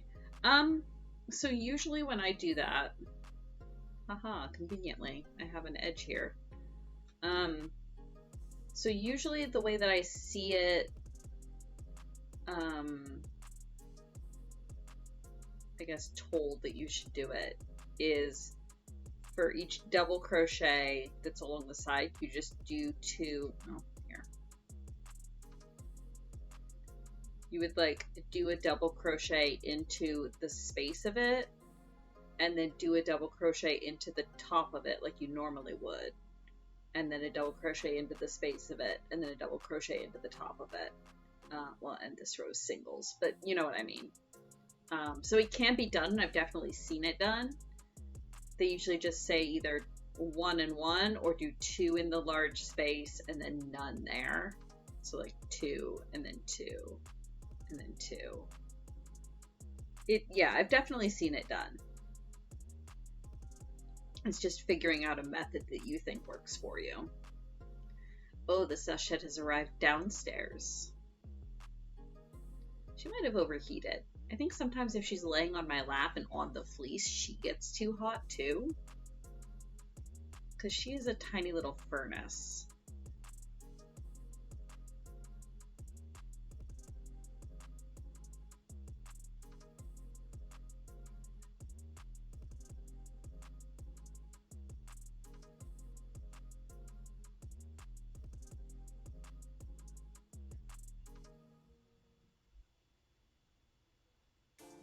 Yeah, it's definitely doable. It's just a matter of testing and figuring out which method you think looks the nicest.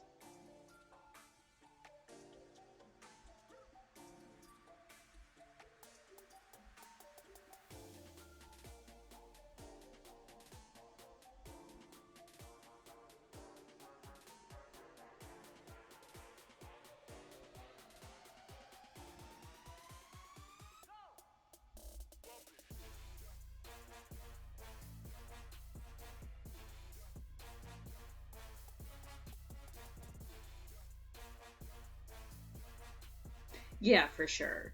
How are you planning to sew them together? Are you going to whip stitch them? Or are you going to like, I want to forget the actual terminology for it, slip stitch them?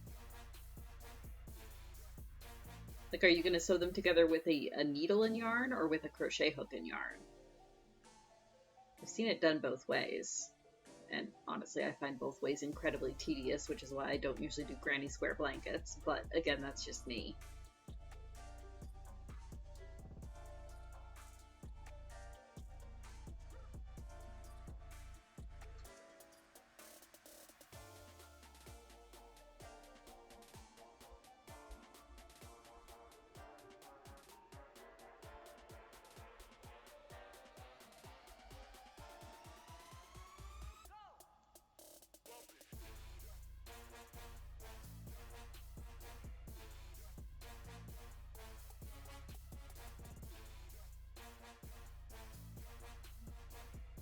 Mattress stitch with a needle? Yeah, that'd probably work pretty well.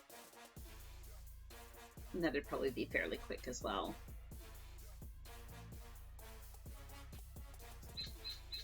Ooh. Golly, 8 o'clock already?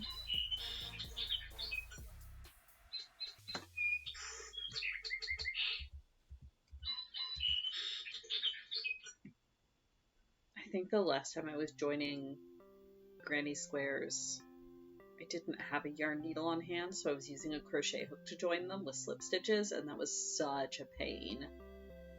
I got really burned out on that really fast.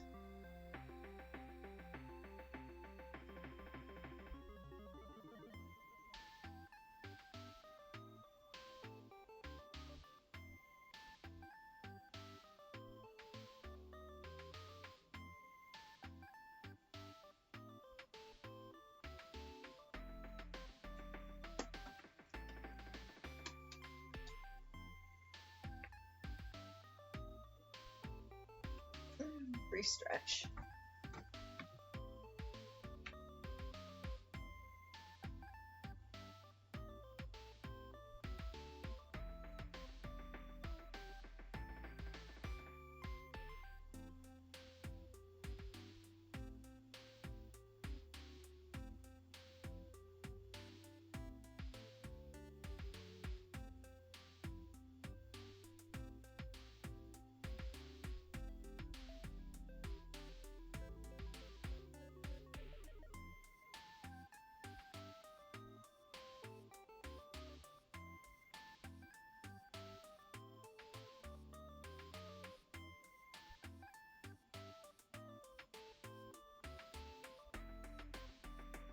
Ooh.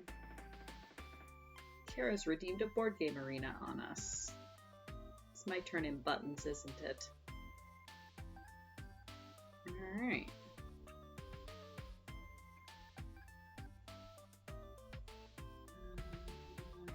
That's the one I want.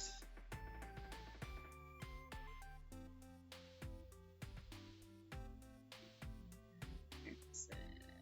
There we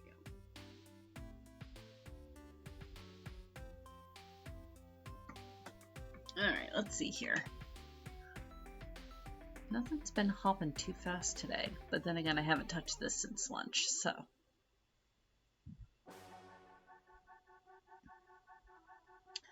Yeah, the Codex game. This one's going alright.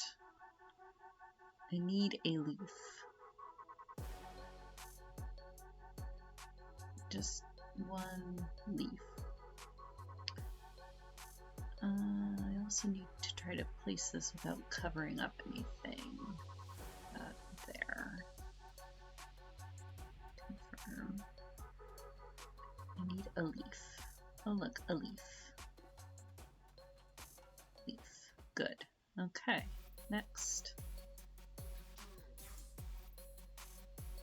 Oh yes, our tile castles. I need yellow. I think Crochet is kicking my ass as usual, but that's fine. Take top tile, take a shrine, stick that in there, and then consolidate the whole group. Ta-da! And then I get extra points for placing shrines next to dragons, so that goes there. No, do not activate the spirit. I think Crochet's kicking my butt though. 48 to 37. I might still catch up. Ooh, cribbage. A Crochet cribbage. Oh yeah, the one where I'm actually winning, sort of. Knock on wood. 9. Okay. And the other Crochet cribbage. I have 2. And a 2. And a 2. Okay. Next.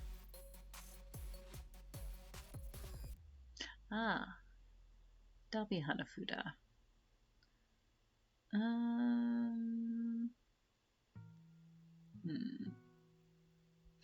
Oh, well then. Take those.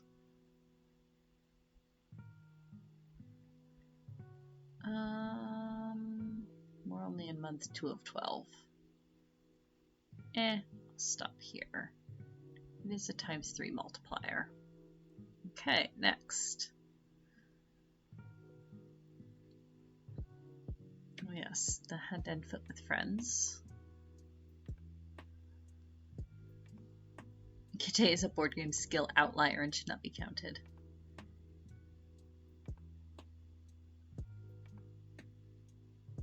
Oh, good grief, Yalk. Yeah, that's a lot of seams. I wish you luck. I hate seaming things together. Okay. Ooh. Haha, excellent. Because that's all my contracts completed, so I can discard this and end the hand. Ta-da!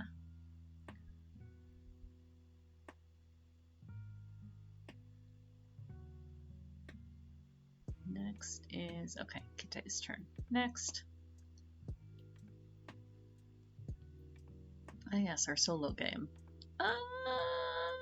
Let's just reverse it back. That's fine. Next.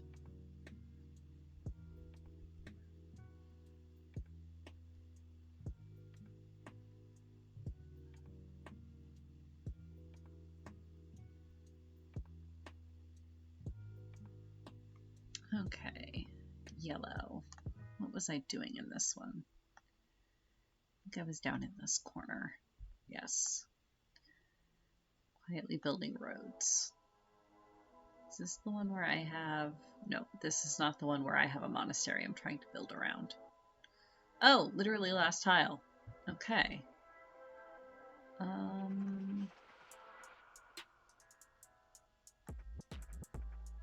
There. And then auto scored 2 points. Is that the last tile? No, we've got a couple more. Okay. Next station, London. No possible action. I must pass. Boo. Okay. Pentagon. Oh, actually, I can do that one. Okay.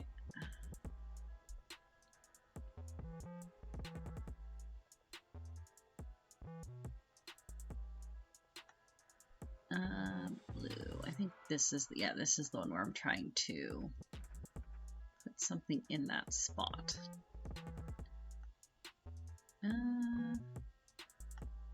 That there.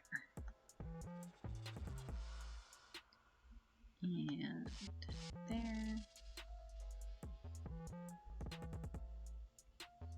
Okay, next. I am shit that Theos already has 127 in that game.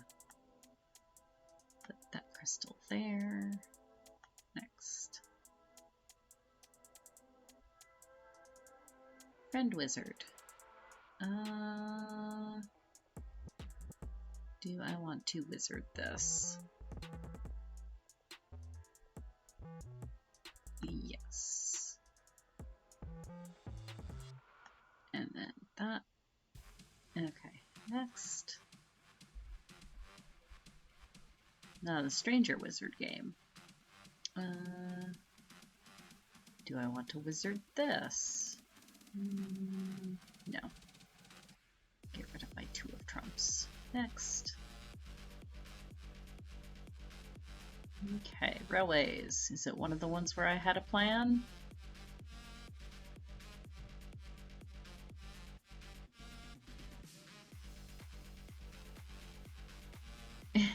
In the 6 games of castles, you won 5 and came in second on the 6th. Oh, good lord. I'm somehow not surprised, though. And I'm also, like, there's a lot of games where I just don't care about winning or losing. I just enjoy playing the game. Like Railroads. I have not yet won a game of Railroads. I probably never will. But I continue to play it because I enjoy it. And I think I am slowly getting better now that Kite has actually laid out some of the strategy for me. So 3 engine, 1, 2. Okay, yes, I want to deliver that.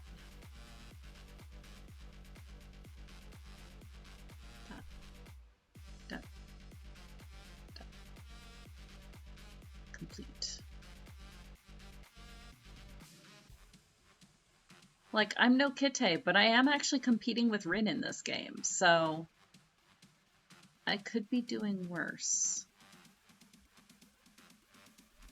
Okay, I need a new portal here. What was my strategy? Oh, I didn't have one. Right, this is the game that just started. Actually, yes, let's do grass sprites equal points. Okay, next. Hanafuda. The Kitsune Hanafuda. Yeah, give me that blue ribbon. Ooh, and the other blue ribbon, and I have the 3rd one. Excellent. Now I just have to be able to play it. Come on, maples.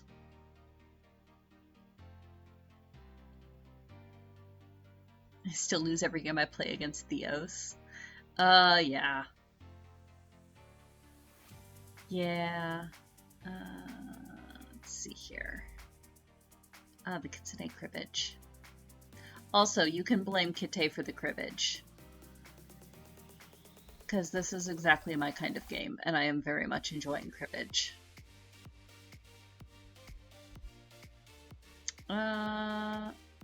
Okay, I've got my 5 of 5. Now I just have to avoid playing any of these trumps. But Kite is at 0 out of 7, so I'm hoping they have a plan? It's also partially why I played my wizards early, because I was afraid of getting into wizards duels later on. Or if I waited until closer to the end.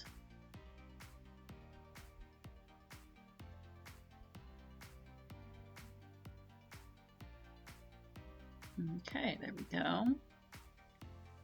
New round. There's something very satisfying about watching all the Azul tiles go out. Okay, Kite's turn. Next. It is my turn in buttons. Roll 3 dice? Hell no. 3 stars, huh? Oh no, Kite busted. Poor Kite. 1, 2, 3. Oh, 3. I'll put it down here. Next.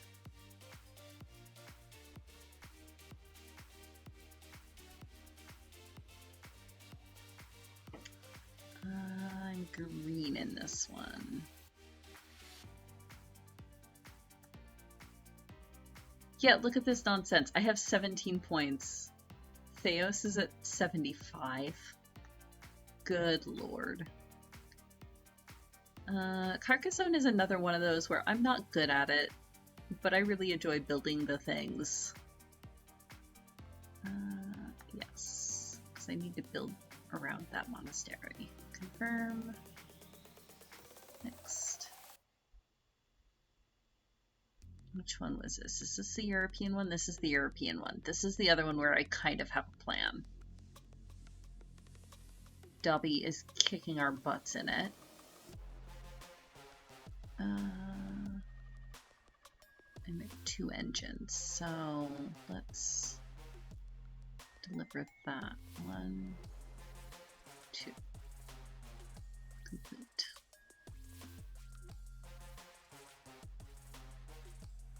Next.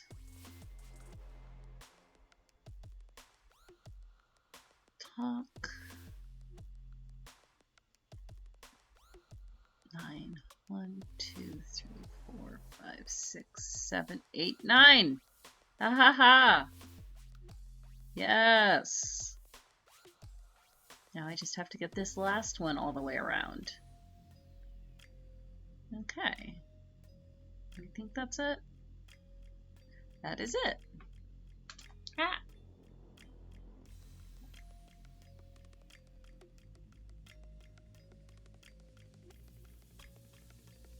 Buttons is a good game, Yalk.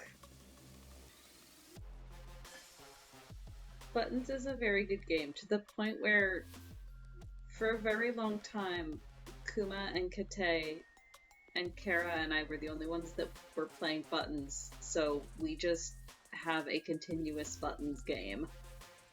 And every time it finishes, one of us just pushes the rematch button.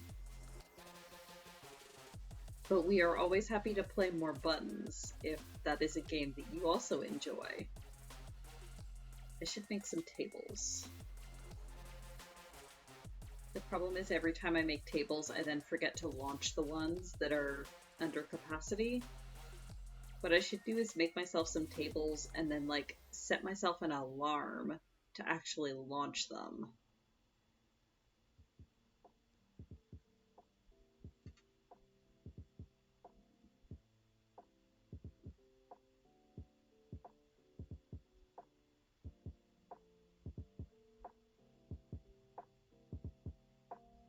Buttons League. I also have, well, I don't have a mason jar. I have a bag full of buttons. I love buttons. Like, unironically, I love buttons. They are a fun thing to collect.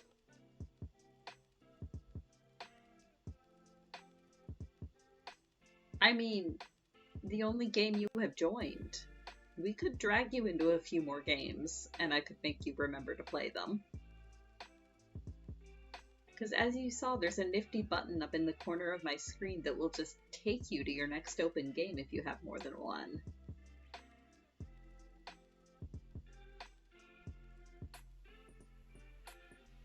I could teach you to play cribbage, Kara.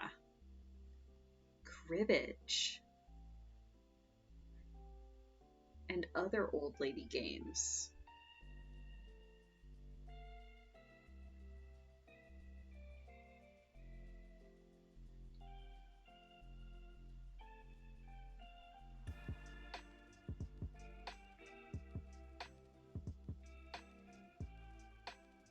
I should relearn how to play euchre.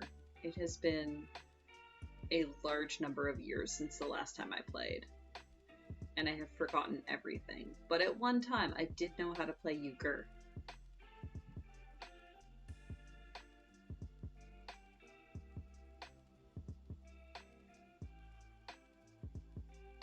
Cribbage. It's fun. The pegboard looks intimidating, and I always wondered what it was for. Turns out the secret is, it is entirely a decorative scoring method. It's not actually involved in the gameplay at all. You just move the pegs forward as a visual representation of the scoring. The actual play is entirely done with the cards, which I had no idea.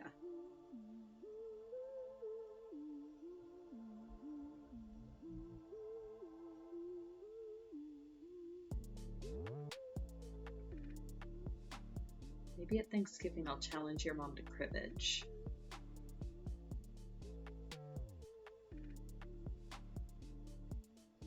Okay, I think I have to switch colors now. Let me see.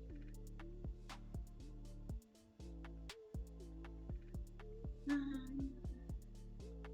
pattern is unloaded. There we go. After row 10, so 2, 4, 6, 8. Yep, this is row 10. After row 10, change to yarn A, cut yarn D, and turn. Which one is yarn A? I had arbitrarily decided yarn A is tan. Okay. We're at a wedding? I mean, we're at a wedding for the Saturday. Maybe I can teach Rowan to play cribbage. Oh my god, we should play cribbage at the bachelorette party.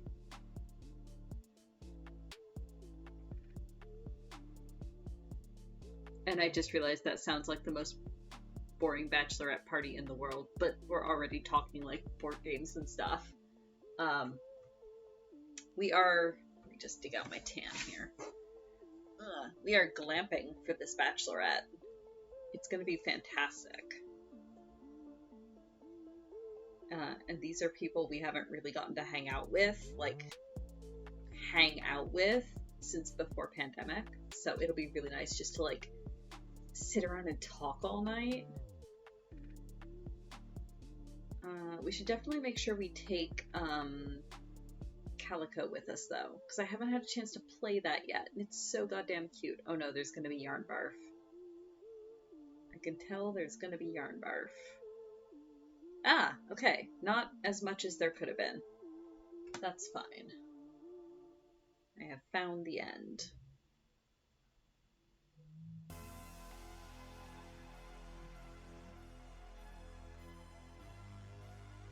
I am basically a grandma already.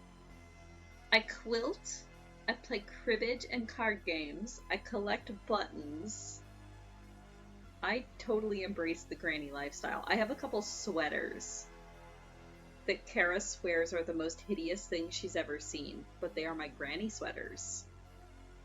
Distinct and different from my dad's sweaters, but similar vibe. Okay. Cut yarn D. Okay. And now I go on to the actual geometric mosaic part of this pattern. Foundation row 1. Chain 1, single crochet in each stitch to end. Turn.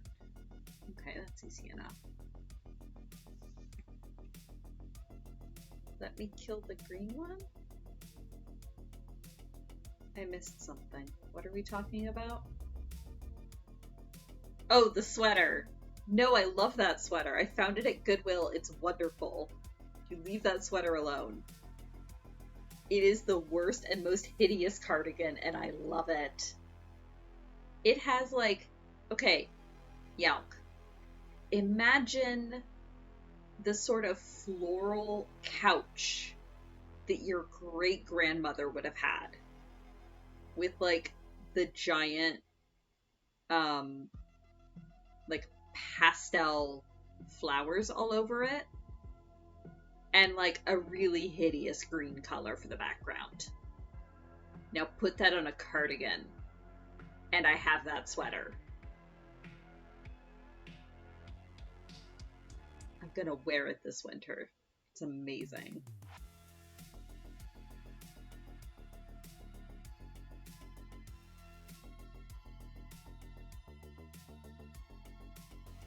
It's a single crochet to the end, right? Yes, single crochet.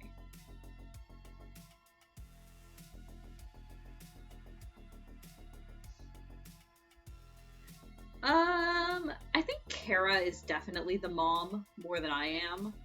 I'm sometimes the mom.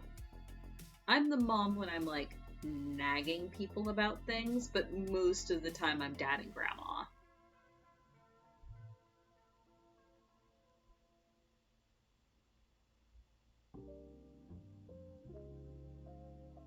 Oh yeah, this sweater is hideous. And like, I fully admit it's hideous. But I love it. I love it because it's terrible. Yeah, exactly. You get to keep your stupid cursed lamp that I hate. I get to keep the sweater. There. Thank you, Yalk. Yeah, marriage is about compromise. This is exactly how it works.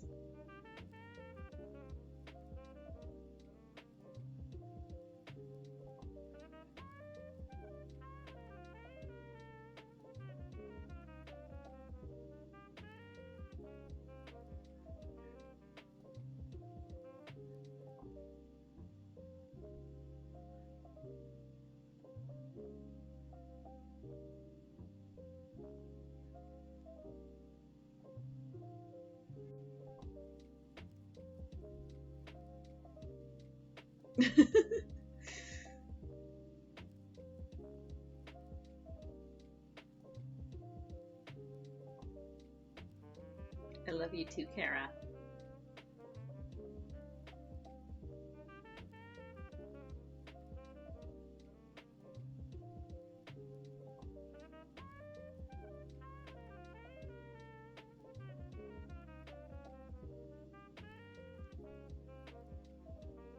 Thank you for being our arbitrator, Yalk.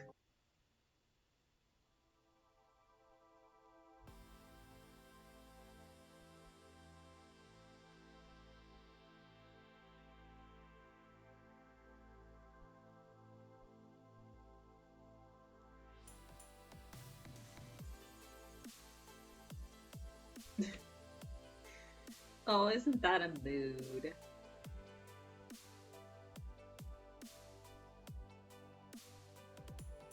It's like that post Kitsune put up the other day. About how it's a sign of love when you can stare at somebody and go, why did I marry you?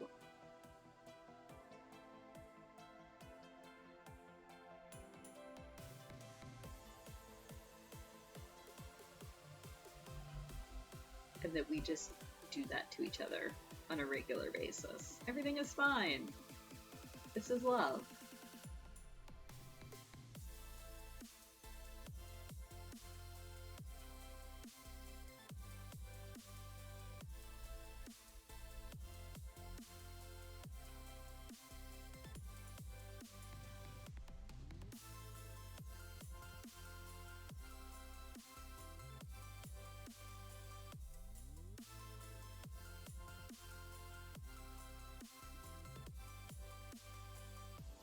Yeah, exactly. That's like one of my favorite pictures. Like totally unironically. I love that picture so much. But also, yes, if that lamp ever moves, swear to God, do not prank me with that lamp. I will destroy it.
You still on track to finish all your crochet on time, Yalk?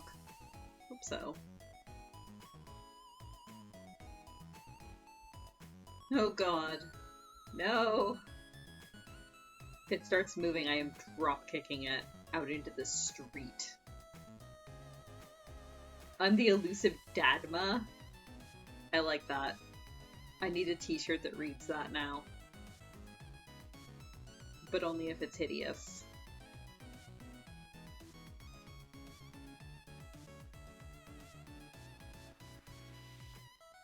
No. It would be a polo shirt. It would be a polo shirt that had Dadma, like monogrammed onto the lapel.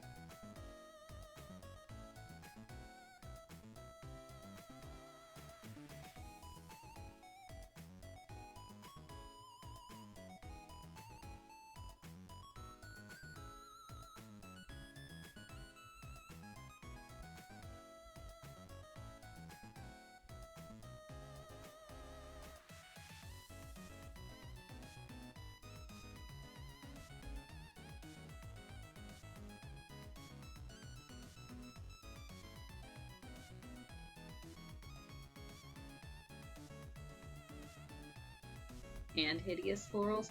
It would be hockey jersey. I don't know that a hockey jersey has the right grandma energy though. I feel like it would be a polo shirt that's monogrammed and then hideously floral like shorts, but like board shorts.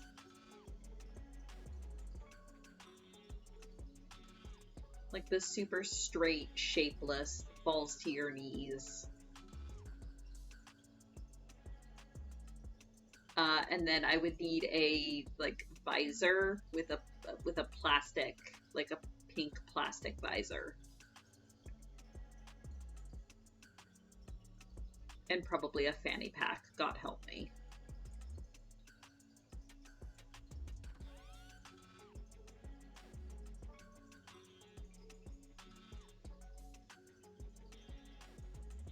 A knitted polo shirt? Oh God. I mean, sure. Oh, that sounds so itchy.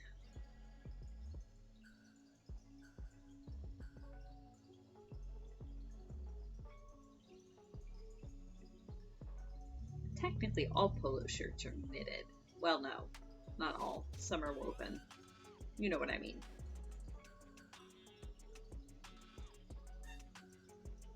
Free shuffleboard court. I absolutely do. I believe that I get unlimited shrimp at the buffet.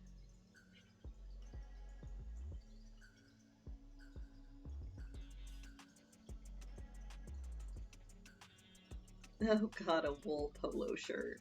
It's terrifying. But is it still a polo shirt if it's not made of polyester? Is my question. Like, I'm pretty sure if it's not made of polyester, I can't legally call it a polo shirt. Even if it has, like, the same shape.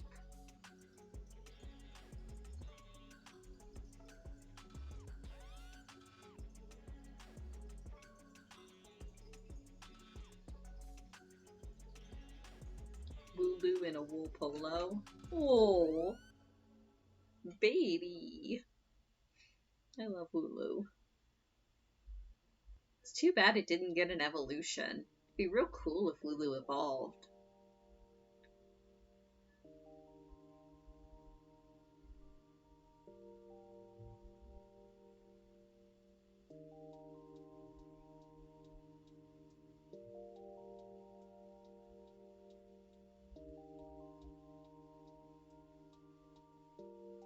Most of your polos are cotton. Ah, okay, that's fair. That's a fair point.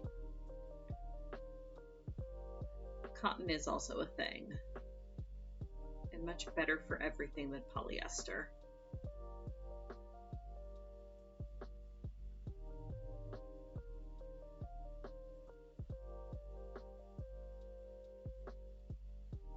No, what are you talking about? Lulu doesn't evolve. It stays cute and tiny and precious forever.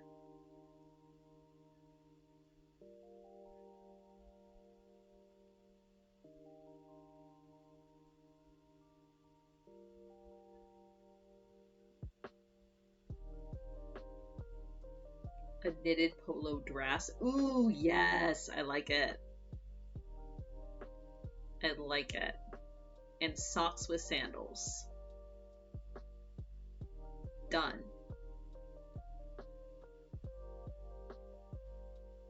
This is the kind of old lady I aspire to be.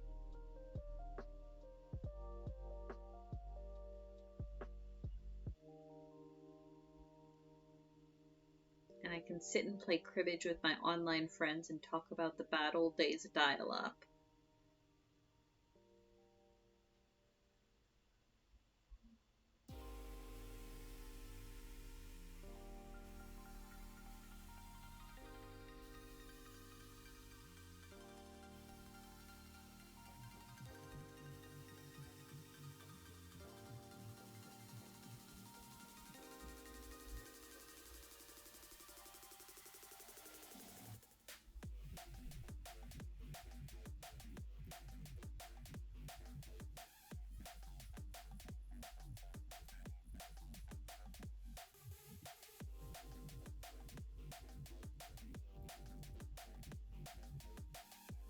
The old lady I'll be after a thrift store trip? Maybe. Maybe.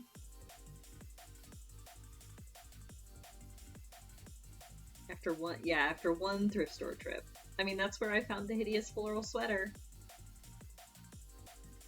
Gotta love Value Village.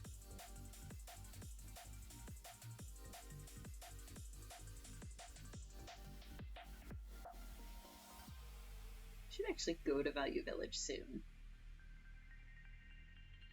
Could probably find some nice work clothes there. Although I've got a decent enough wardrobe for work now.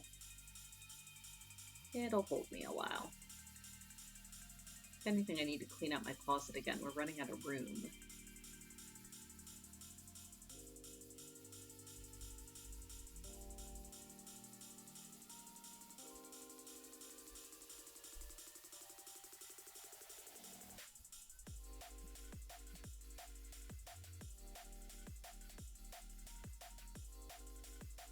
Hello.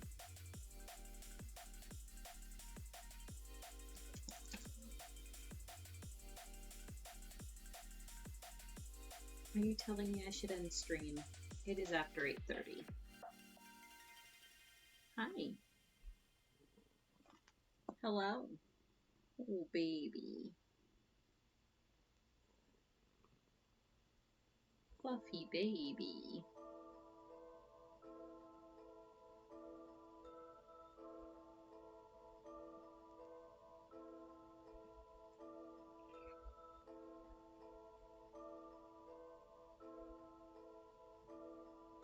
Okay.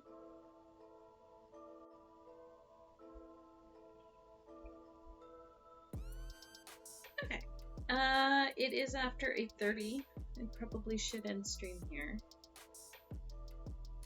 Even though I'm probably just going to take this downstairs and continue to work on it.